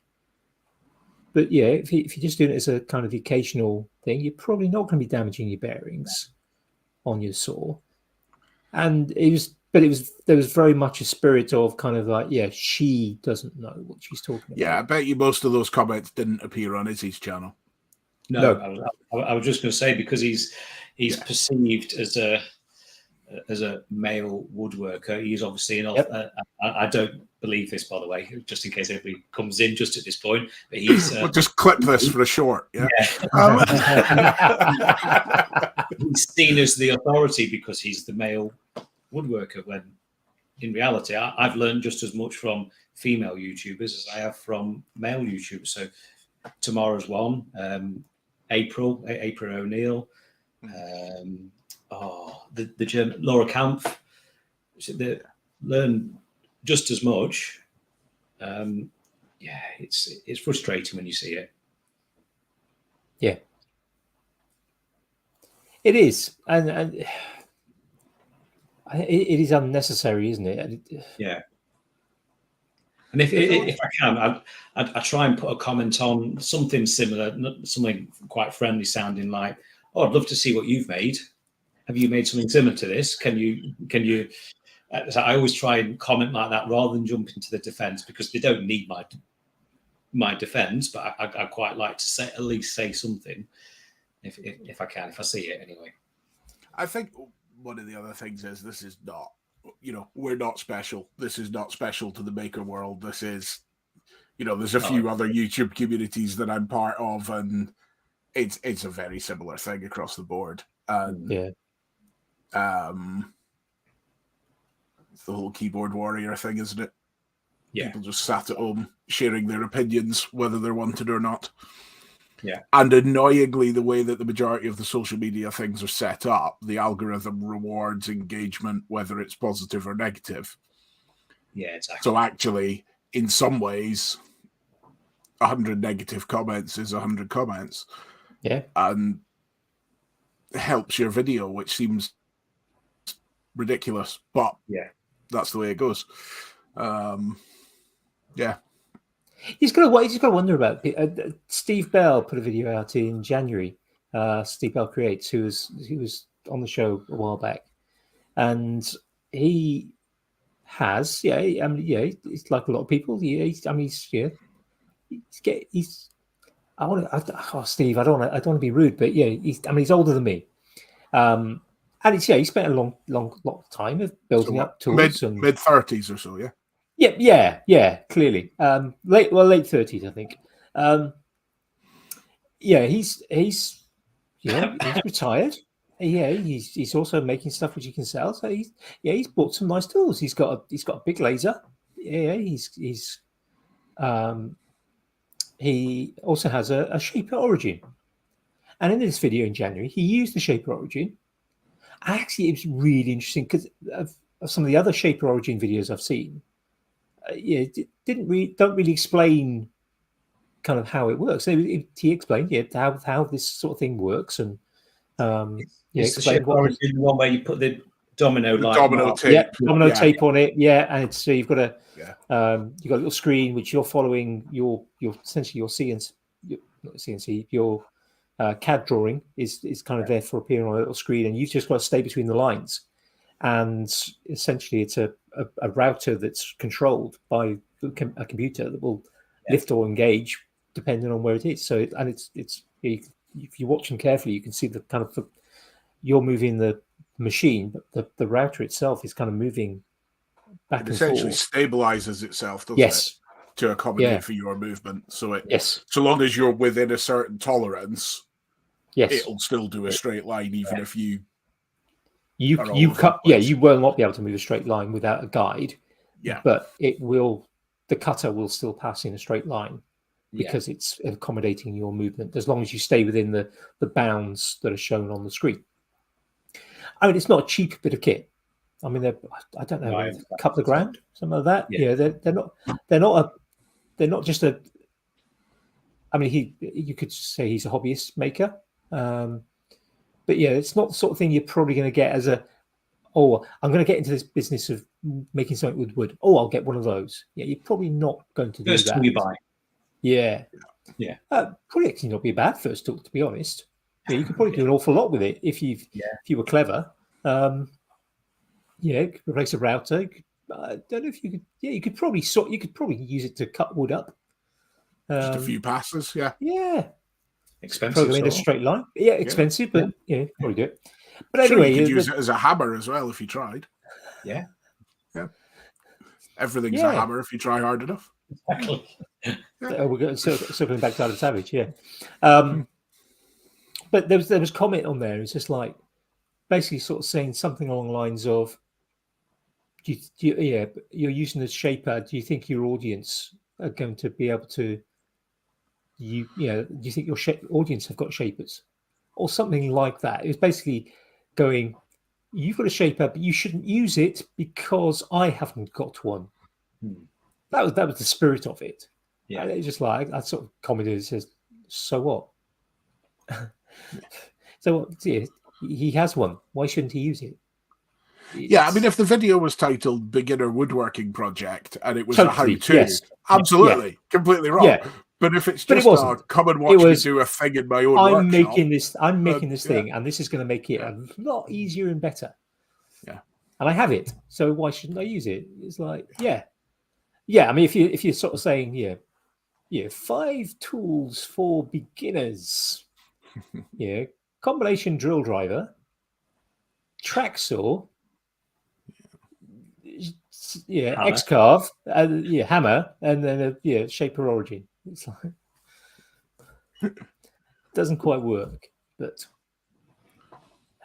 I think some people just like to be contrary. Some people like to stir. Some people like to just kind of make themselves feel better because somebody else has actually gone out to the extent of making a video, which they usually haven't. A lot of it is because they're struggling with their own lives, or there's something going wrong in their own lives that they have no control over. So they feel they've got this little bit of control that they can achieve over something. That's the way I think about it. So I pity them more than hate them, if that makes sense. They're wrong, but obviously they're entitled to be wrong. Yeah. Yes. They can be as wrong as they want to be. Yeah. Freedom of speech. It's when it's freedom of speech, of course, doesn't come without consequences sometimes. And I think that's where they forget sometimes. And those consequences might be that other people sort of slay into them, or actually they unnecessarily cause somebody distress. And you can't present Match of the Day anymore. Yeah. Yeah. What a show that's turning into, this. Yeah, it's crazy, isn't it? Yeah. I mean, we generally steer clear of politics, but I'm with Gary. Sorry. I don't want the BBC to take you off air, Andy, and replace you with somebody else. So let's move away. Pre-recorded. Yeah. They'll bring 2/3 focused in to take over from them.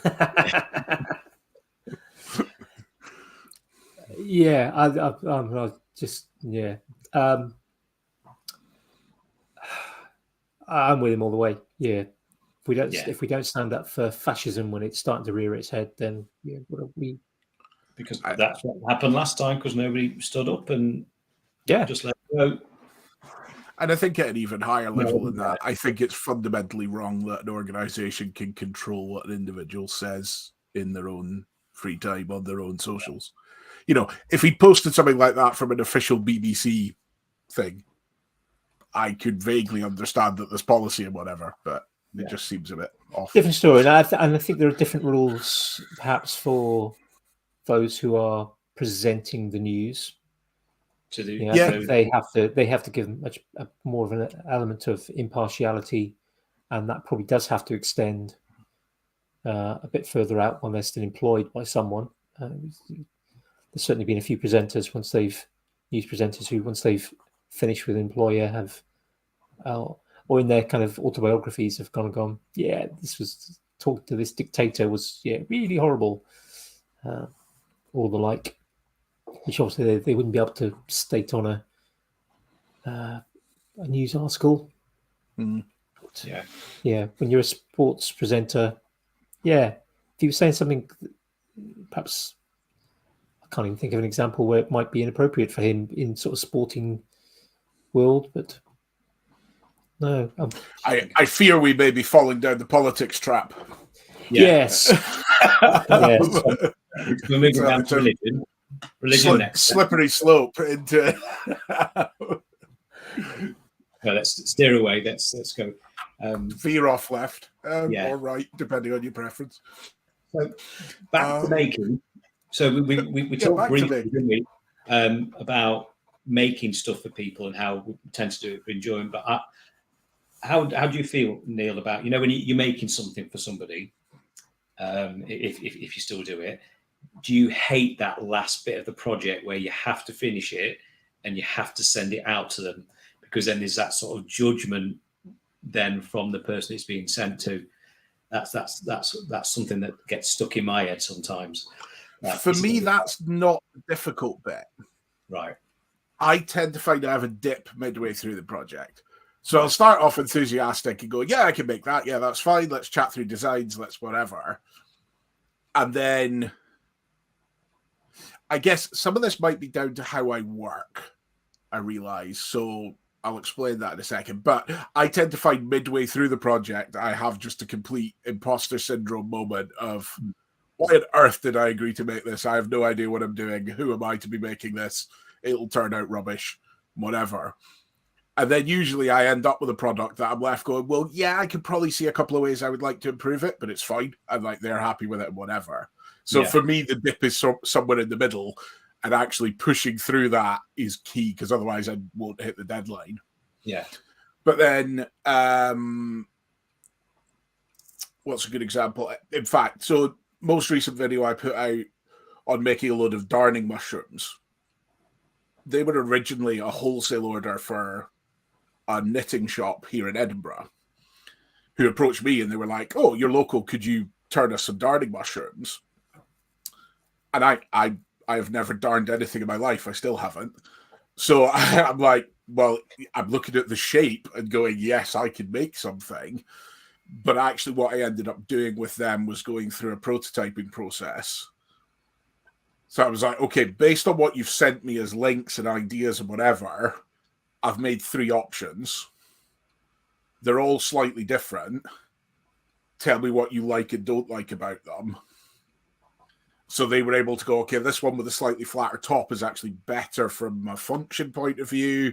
And the slightly lighter handle, but longer handle is good. And so I was able to get some feedback really early on. Yeah. Which meant what I was then producing was something that, in essence, they'd already accepted. Yeah. It was kind of we'd done that process of whether it was good enough or not right at the beginning. Yeah. And then it was just like, right, they wanted 100 of them, so I make 100 the same as what we've come up with between us. And I think that's always my preference, is I would rather work with somebody on developing a product that I then produce. But again, this comes back to why I don't really like doing one-offs. Because again, it's that kind of, if you do a one-off, the opportunity to prototype it means it's definitely not cost-effective. Yeah. Like most projects making-wise, you're not selling it for what you should anyway. No. Because nobody would pay that. But if you try and build a prototyping process into making a one-off, like you've already half the non-existent budget, and you don't get there. Yeah. So yeah, I think for me it's, if I feel confident that I've got the right information up front, then the only your challenge is the imposter syndrome partway through. I can name 10 woodturners who are better at this than me. Yeah. Who am I to be charging not enough money for something that I'm making? But yeah. So I did think initially when I did first start making stuff and trying to sell it, that imposter syndrome was only something that I had. And then the more people, as much as I hate to say it, I'm so pleased that the more people I speak to about it, is the more people that's actually, I get exactly the same. And some of them have got years and years of experience, let alone months of experience or whatever it might be. So, but I don't think imposter syndrome is ever actually associated with your level of skill.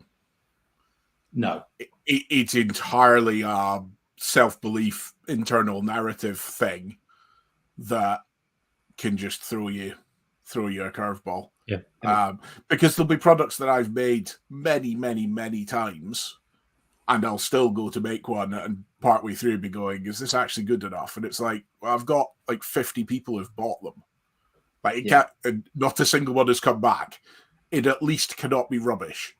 So, like, it's fine, but it is that narrative that you just get into in your own head, isn't it? When your head starts thinking something, then that's sometimes you can't get out of the cycle, can you?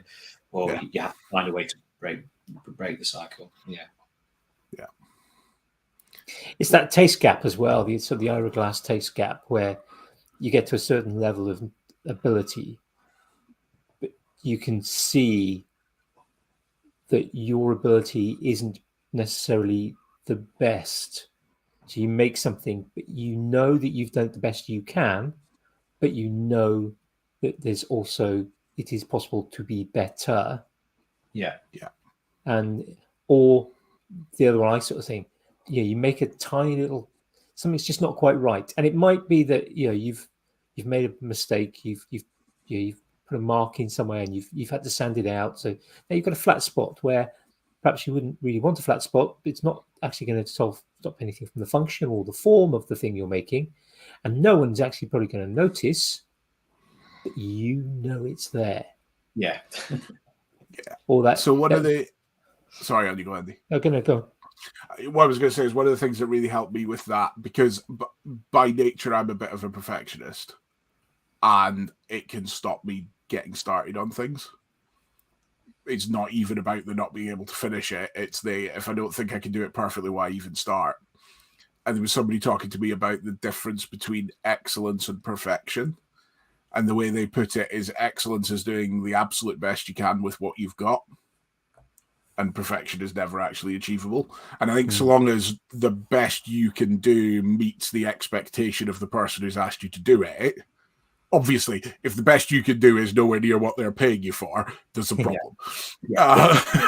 But there is that, you have to do a reality check and go, actually, I can tell you what I want to do different the next time I build this, but it functions, it performs everything they've asked of it, it looks good, it hits their criteria.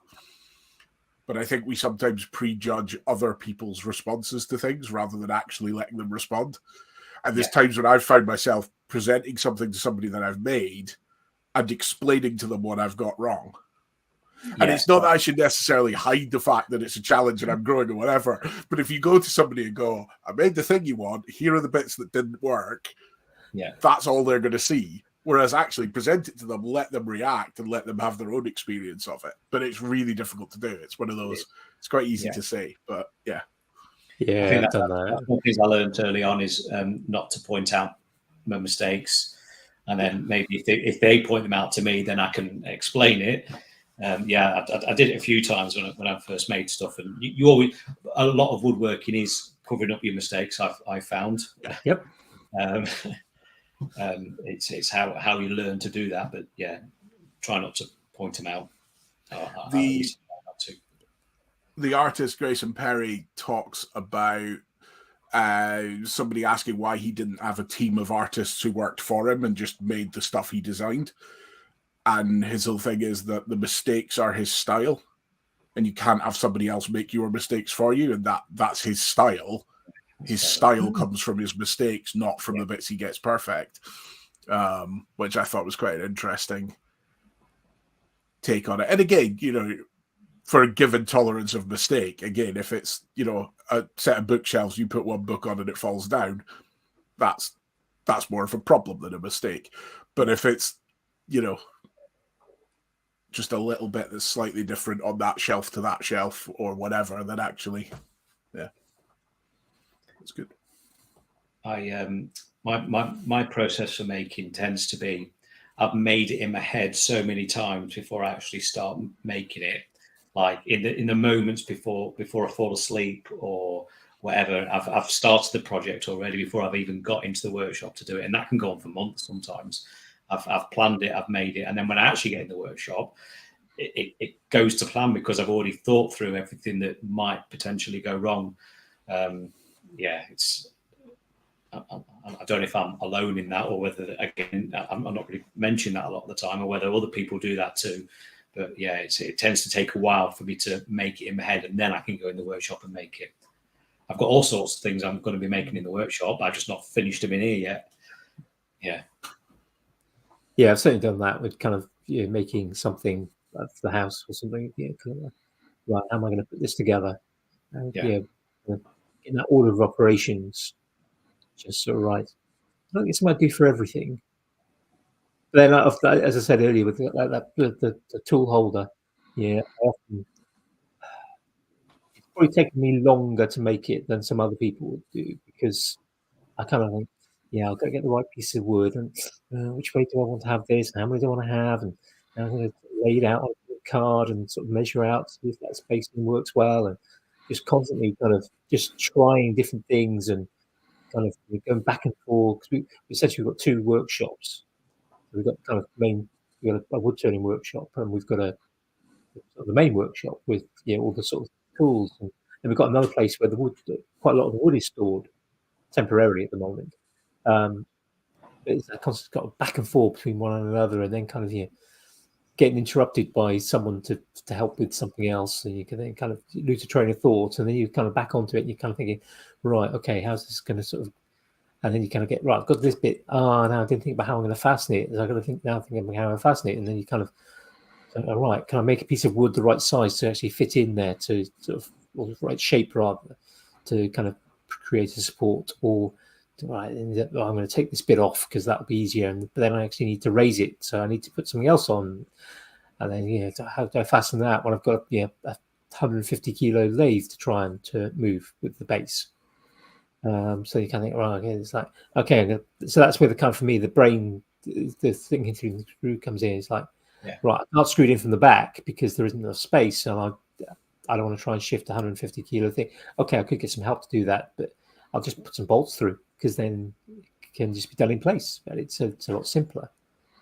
It's kind of, it takes that sort of subconscious sometimes. It's the waking up at 3 o'clock in the morning, kind of going, that's how I can do it. Well, that's the alternative. Just kind of make life easier. Or if you haven't quite got the right tool, if I had an impact driver, might possibly fit in. Actually, no, it wouldn't, because of the length of the screws you need. But it's just those little things. If we did a 90-degree driver attachment, that would do the job. But then you haven't, so you have to then find alternative ways to do things. Yeah.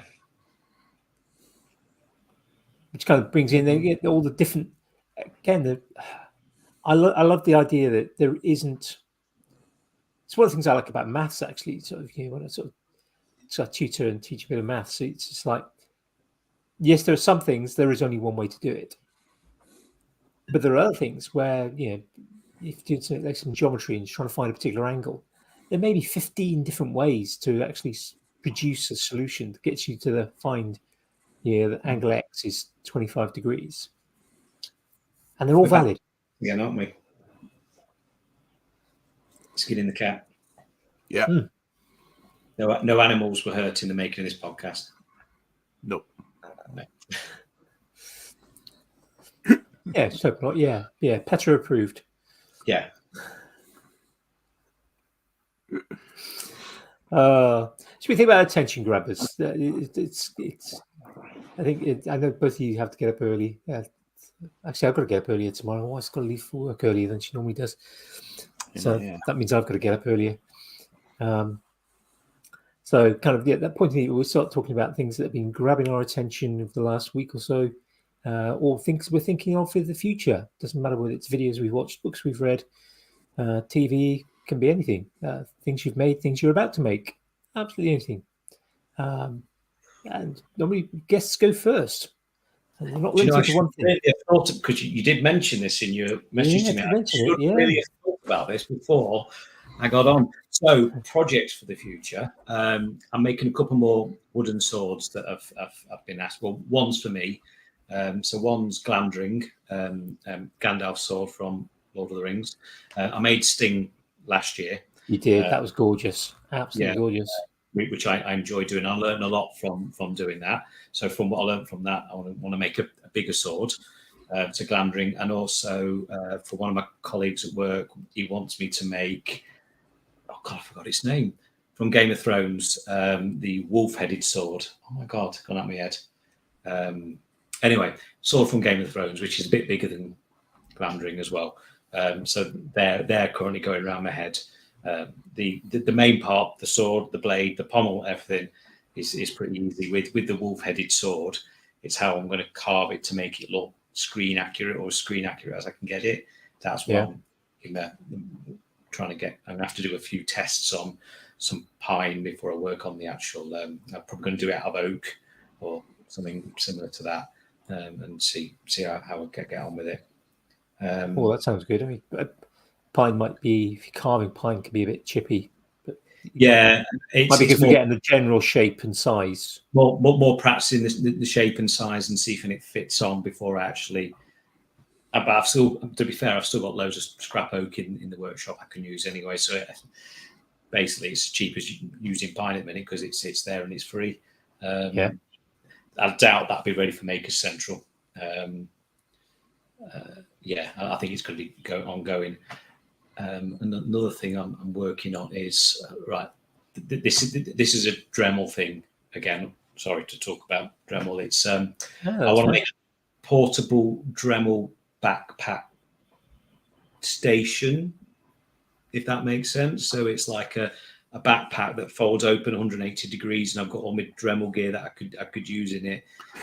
You see, I was picturing more Ghostbusters with that on and the flat shaft coming round so that you were.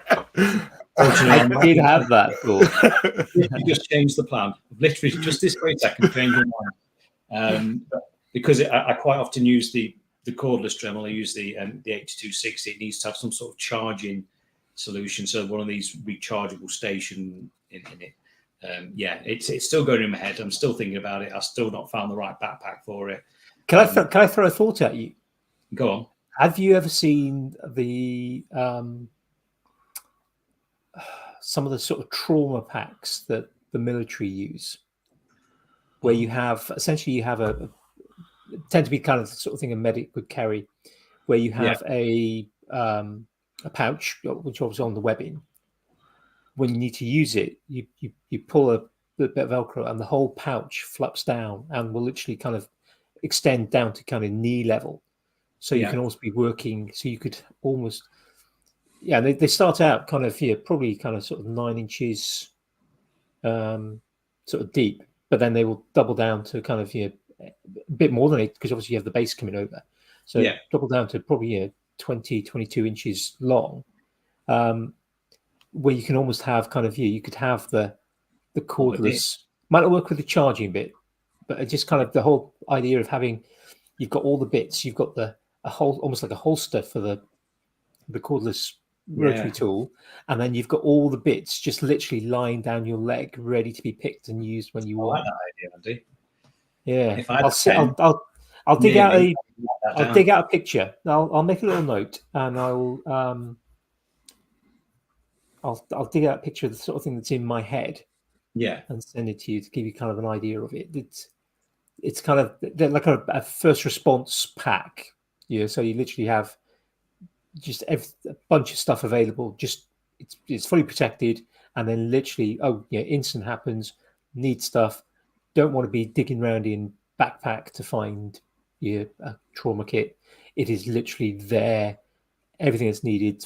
Some sort of Dremel trauma kit for those Dremel emergencies. Says, have you got hang on. Yeah, there we go. Yeah. Carry it with me all the time. I like that idea. Yeah. Even when you're in work. Yeah. No, I'm not allowed to work. Get my hand slapped for that. But perfect for fixing things. Yeah. But that sounds like an interesting kind of sort of challenge. I mean, I quite enjoy watching this. I'm trying to think what it's called.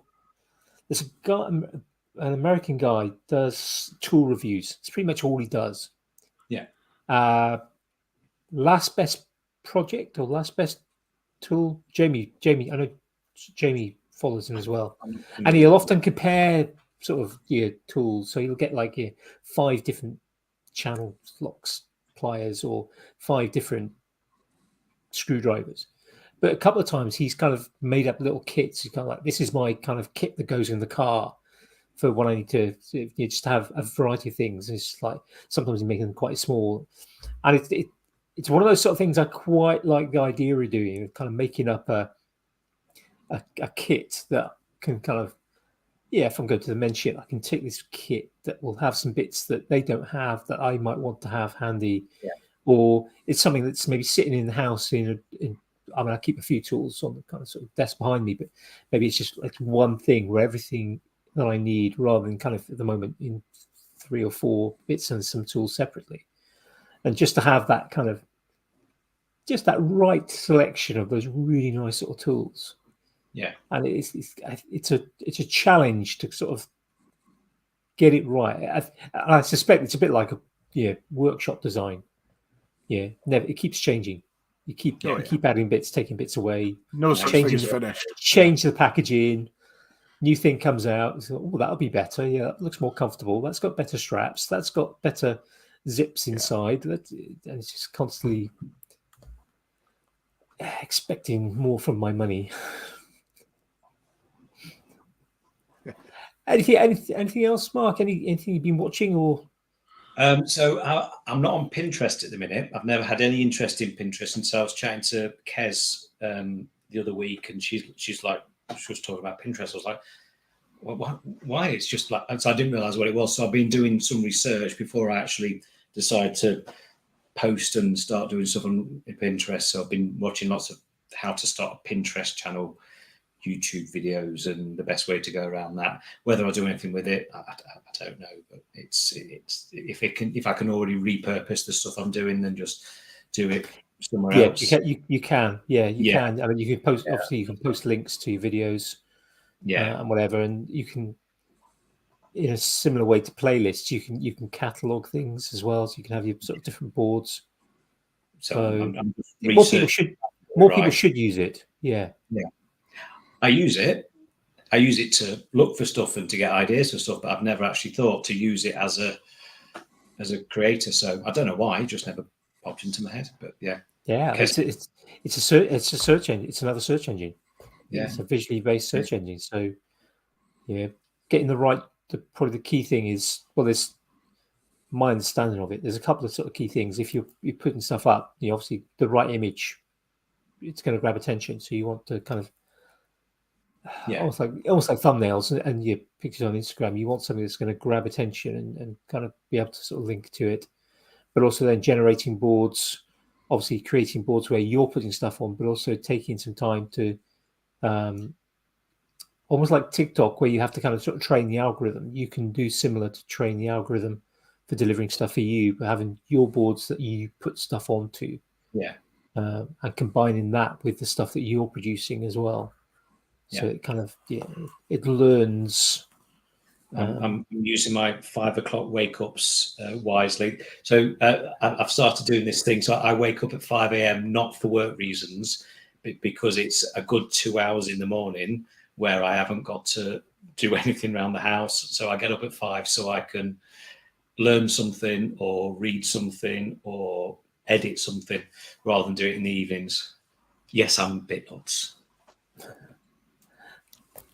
I think that's good. I'd do the same, but I get tasked with. I volunteer to sort of make packed lunches and breakfasts in the morning, but then I get a bit more. I get a time afterwards. So I'm excited tomorrow. My wife is leaving earlier, so that means actually I will end up with probably kind of half an hour of empty space where I wouldn't normally in the morning. So good chance that the audio for Maker's Waffle will go out a little bit earlier tomorrow than it normally does, because that's the first thing I'll do on a Monday morning when I get a bit of time. I probably won't listen to this week's episode because I don't like listening to. I heard it was a good one. Yeah, I heard for episode 91, it was good.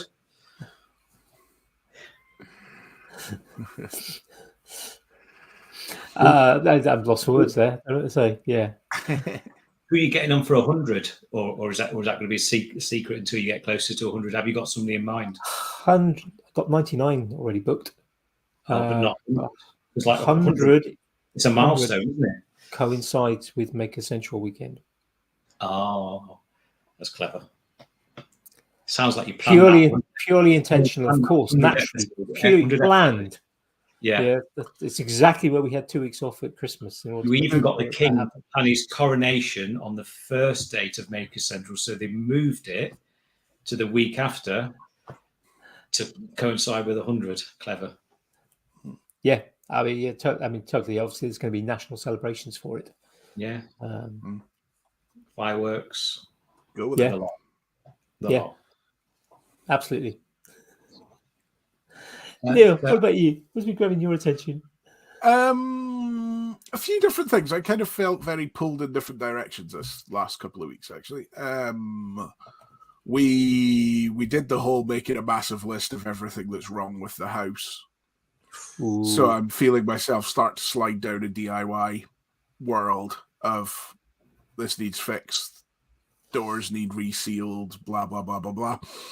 I know a good shop you can go to buy a lot of your supplies. Splendid. So temptation to make jokes about wicks now is quite hard. Must be in queue off the list of Pete and Show mentions.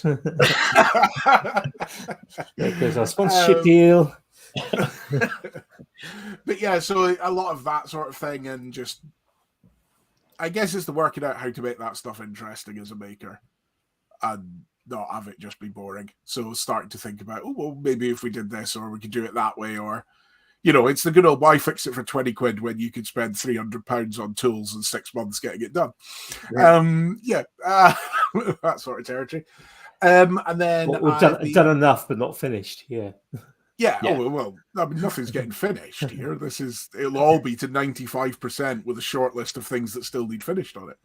And then beyond that, I've been kind of getting back into making stave snare drums. So working on some jigs for that and things. And that's been quite nice to get out in the workshop and do some stuff on that. I've got some ideas for designs I want to do. And I think I've got a deal set up with one of my friends who runs a recording studio in Edinburgh. I'm going to kind of sling him a few drums and get some honest opinions from some drummers. Which would be quite nice, because it's one of those, if I go to drummers I know and go, what do you think of this, they'll tell me it's good whether it is or not, because so what I want is to stick it in a studio for 3 months and let visiting bands use it and actually get some genuine feedback as to whether they're choosing to use it or what they like about it, what they don't like, and whatever. So I was for a long time. I ended up selling my drum kit probably about 10 years ago now, lack of space and anything like that. But I drummed from when I was mid-teens through until not that long ago. Still drum on lots of things, still got practice pads and sticks and things kicking around. So but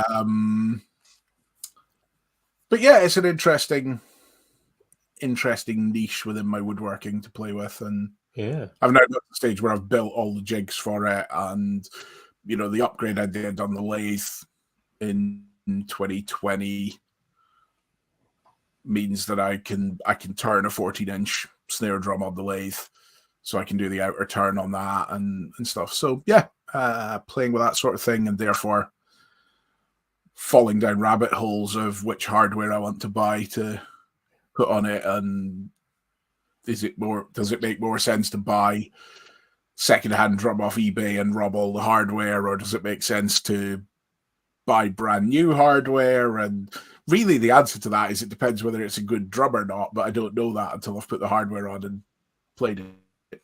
So lots of things like that. I've also, I think it's worth mentioning, I've really been enjoying watching Joe put together Thornwood Forge. I don't know how much you know this.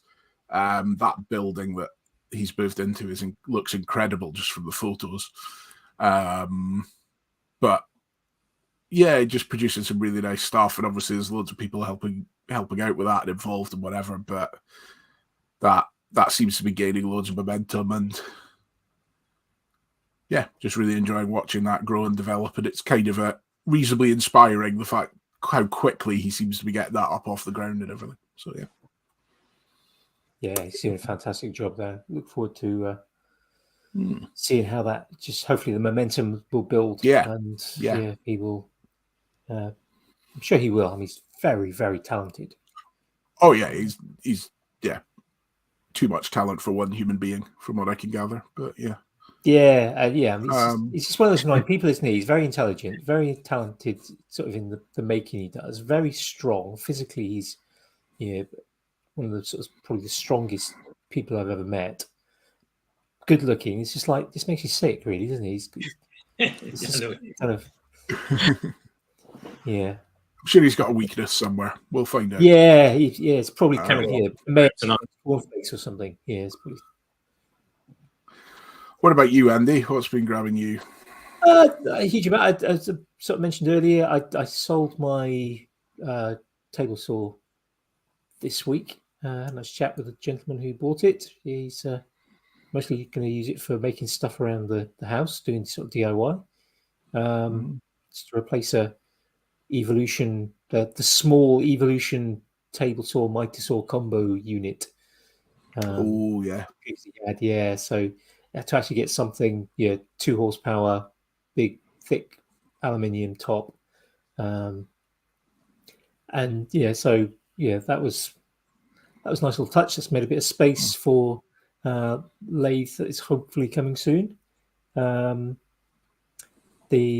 Haven't made much other progress in sort of clearing the Tinkerage, because I'm going to have to take a bench out to lower it, because I keep my benches quite high compared to most people.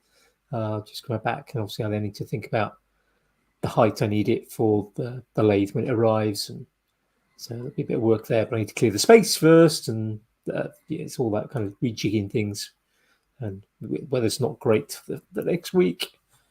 And then, as I mentioned, also I haven't opened it yet. Sorry, George, but received a Dremel 4250 kit this week, and at some point I must open it and find out what's happening. Happening with that, because it's a nice weight and it rattles. So that'd be good. Just carrying on with Men's Shed, and just almost finished the tool holder for the lathe, which I've been working on for a couple of weeks actually, but get that in place. Would have got it in place on Thursday, but I had to leave early, and so a couple of bolts and a couple of screws, and that'll be in place, and then hopefully get turning. Although we're doing quite a lot of rejigging of the main workshop. We're trying to get rid of some of the fixed benching that we had, so that more things are movable. So we've got some kind of classic woodworking benches that are movable, but we're trying to get some of the machine tools onto mobile carts rather than fixed places. So they can be tucked away, and so there's quite a lot of work going on that. And then we've got a couple of craft fairs coming up in May and then July, where obviously we want to be able to get piles of stuff made so we can sell, so we can get some funds in. So we need to get the workshop finished so we can do that. Rather than, it's like, how long do we keep going on the workshop? Because one of the things I've been doing is since I've rejoined back in September, is kind of getting tool boards done and tool holders, because I think having stuff in cupboards is just silly when you're in a shared workshop, because a lot of people just don't know where things are. So I'm kind of waiting now so we've only got one tool board at the moment, but we're going to get more up. So I'm waiting for those new ones to go up, so then I can make holders for the other tools that still haven't gone out yet, and shift things around, because they're a bit crammed on the one tool wall. But the way I've done it, rather than kind of going the French cleat route, and I just make things that can just be screwed onto the board. So you just put them anywhere you like. So I kind of hopefully, I'm sort of discussing with the committee members to kind of sort of say, look, we'll have one board where there's like woodworking hand tools, another board where it's marking up tools. Another one where it's kind of some of the metalworking things you might have. So heavier hammers and hacksaws, and so you just kind of have things kind of organized so people know where to find things easily. Because at the moment, there's a lot happening where people kind of go to me, Andy, do we have a, and lots of that happening. So it's like, which is kind of nice, but it's also a bit annoying, and partly because it takes time away from me when I'm kind of go, yeah, I'm sure we have, but it's amongst the pile of tools that haven't been organized yet. So I'm kind of sort of digging through it, but also it's kind of annoying because they have to do that. Yeah, it'd be much better if they can just kind of go, yes, right, that's going to be on that board, and we know. Yeah, I'll make some little plaques to kind of say, yeah, measuring tools. So everything. My idea is that everything will have a place. There will not be places for things we don't have. So there's it's like if every place is filled, every tool is home and happy. So that's the general plan. Nice. And kind of that Adam Savage first order retrievability as well. But that's an interesting concept in a shared space. Because first order retrievability is very much about this is how I work. Yes. Have a different workflow. And it is, it's about kind of having that kind of workflow. But for me, it's partially about not having stuff stuffed in cupboards. Yeah. So most of the members who work in the workshop don't know we've got a biscuit jointer, for example. Yeah. And so if it was actually out, mounted on a holder with things for the cable and a little pot for the things. But the kind of the other one for me is things like the planar thicknesser we have. It's an old Eckert Weber, or whatever it's called. I can't remember the name now. The sort of German brand that Metabo bought out. And to convert it from a thicknesser to a planar, you need to use a spanner and a screwdriver. Now, I've actually that's the only one I've done so far. I've put on the side of the planar thicknesser a pot in which sits the right size spanner, the right sort of size screwdriver, and the Allen key that you need for adjusting and spanner for adjusting the blades. Yeah. So anything that needs to be done on that, everything's there. You don't need anything else. And so the kind of part of the first order retrievability plan for me for the shop is each of the tools, whether it's the bandsaw, planar thicknesser, the mortiser, will have something next to it or on it where. So our mortiser, for example, has 3 different size Allen keys that are needed to kind of, and you need, depending on which bit you're adjusting, depending on which one you need. Most of the time, you only need one, which is the kind of to fasten the chisel into the chuck. But then you've also got the chuck key. So and there isn't a place actually on it already for that. But at some point, I'm going to have it set up so there is a place for the chuck key. There's a place for each of the Allen keys specifically for the mortiser. And I guess you can do sort of 80% commonality on us, where it's like things like that, everybody's going to use, everybody wants it next to that tool, so that makes a lot of sense. Yes. And where you might not be able to get into the final 20% of the way I work is I spin round and therefore this should be here or whatever. Yeah, if you can get the 80%, then you've made a huge improvement, haven't you? Yeah. Yeah, so it's not the kind of, it's not as Adam Savage has it, kind of literally everything is within arm's reach because he's the only person working there. Yeah. But it's that you don't have to. So, for example, with the new mobile benches we've made, so we've got a spindle sander and a disc belt combo sander. They're back to back on the same cart. Underneath is a drawer. On the spindle side, you open. There's the stuff for the spindle sander. Go on the other side. It's the same drawer. It's just one big drawer, but pull it out, and there's the stuff for the belt sander. Yeah. And similarly for the mortiser is going to go back to back with the draw press, offset as well. So they kind of they'll work nicely with each other. And again, there'll be a single drawer. Well, there is a single. No, we're still working on that one. There will be a single drawer. You open up the one. There's the mortise and chisels ready in the drawer. Open up the other side, and we'll probably have all the possible drill bits. There'll be a set of Forstner bits, there'll be a set of spade bits, there'll be a set of thing.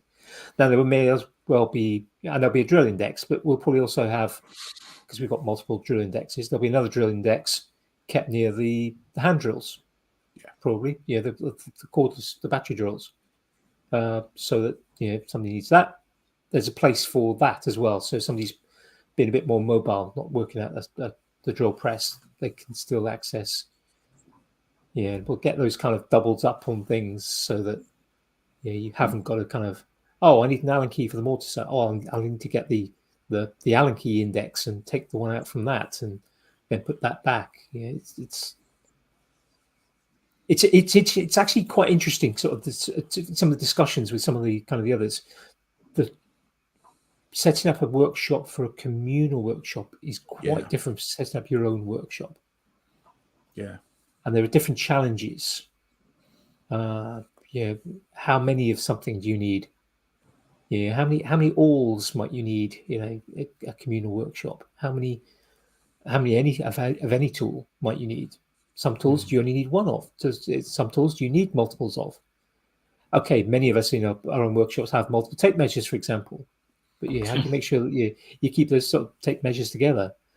And there's quite lengthy discussions about things like how are we going to store the turning tools? Because everyone has their own kind of preference for it. Some people have their tools kind of below the lathe, so all you see is the handle. You pull the handle out, which I think is fine if you know which tool is which. But if you're perhaps new to turning, and we will be introducing people to turning who haven't turned before, you perhaps want them so they're more visible. So do you have them point down? Do you have them point up? And there's kind of a lot of sort of discussion about kind of different types of which turning tools do you have out? Which turning tool? How do you present them? How do you put them to the left, to the right? Do you? And it's quite. It makes some interesting discussions, shall we say? Yeah, it might be something that might have to be fluid as well, that you change on demand or when whatever comes natural at the time. It's hard to predict, isn't it? What I mean, one thing I've said to several of the kind of people on the committee is that, okay, I've made that, I've put that there, but it doesn't mean it's going to stay like that. If that doesn't work, we'll change it. Pretty much all the tool holders I've made have been made out of scraps anyway. It's just made, and they look at you get bits with, there's a bit of beech next on the same tool holder. There's one bit is made out of beech, then you've got some bits of pine, and then you've got a bit of MDF. Just because it's just like they were convenient sizes and they were just right for what they wanted to do. It's just like, because again, just using up scraps. It'll change. I know there are already holders I've made that I know that need to change, or I will change. That's fine. And some are rushed, and it's things like some may change because they have to, some might not. Like things like screwdrivers. At the moment, one of our screwdrivers, we've got one of the screwdrivers, quite a lengthy job. It's a 12, 14-inch long screwdriver, which is really difficult to get out of because it's basically just a series of holes in a piece of board, some brackets. But we've got another tool holder above it. So it's like you kind of got to, and then just pull it slightly, which isn't ideal, but maybe at some point I'll actually make it so that it's a slide in. So it just sits in a little seat. You lift it up by a centimeter, and then you just pull it out, and it goes through kind of a slot. But they take up slightly more width, and then there's that element of how much space have you got? We've got at the moment we've got a limited amount of board space. We will be getting more, but it's a case of like, but how many tools have we got, and how much space do all these tools take out? So it's Tim's just said put everything in foam. Well, I was going to mention shadow foam, but it would be nice. If Shadow Foam wants to send us plenty of foam, we'll definitely put foam up on all the walls. But I don't think our budget runs to get to the amount of foam we would need. So you need a lot of foam. Yeah. And my worry about it is because I've seen a few people do it. I mean, Izzy did a whole thing with kind of putting stuff up in Kaizen foam, and it's just that whole kind of and now I've got a new tool now, and I need to take this piece of foam down and recut the entire lot because I need to add in this other tool, which changes the possible arrangement shape. for the space I've got to fit it in. That kind of, I mean, again looking at the Tinkerage, going, yeah, I need to move that, and I need to move this around. I spent ages building that kind of unit to put those tools in, and yeah, that one over there didn't actually work properly with the spanners. Every time I opened the door, the spanners are rattling off, and sometimes they fall off. And then that one over there, that's going to be in the way now, and I need to sort of move things around. Constant evolution. Mm-hmm. No such thing as finished. Yeah. No. Yeah. Other than perhaps this particular episode of Maker's Waffle. What a segue. Yeah. Been taking lessons from Steve. Yeah. Mark, where can people find you if they want to best find you? Any social media other than Pinterest that's got Peachtree Crafting on it, basically. So Facebook, Instagram, YouTube, TikTok, which I don't really like, and then I'm not on Twitter either, and then potentially Pinterest. I'll get around to it. Yeah. Cool. Well, let us know when you're on Pinterest. I'll give you a follow. I'm on Pinterest. I don't use it enough, but I am there. In some ways, it's my the how-to app. What used to be the Maker Central app. I don't use that either. Yeah. Yeah, not on that one. No, because that one involves paying, doesn't it? I think. No, it was free. I think. Oh, is it? I'm sure it's free. I might be wrong. I think there's a free version and a paid version. I think there's if you're a member, you get certain additional things. But, benefits like cheaper multi. I might be wrong. Don't quote me on that.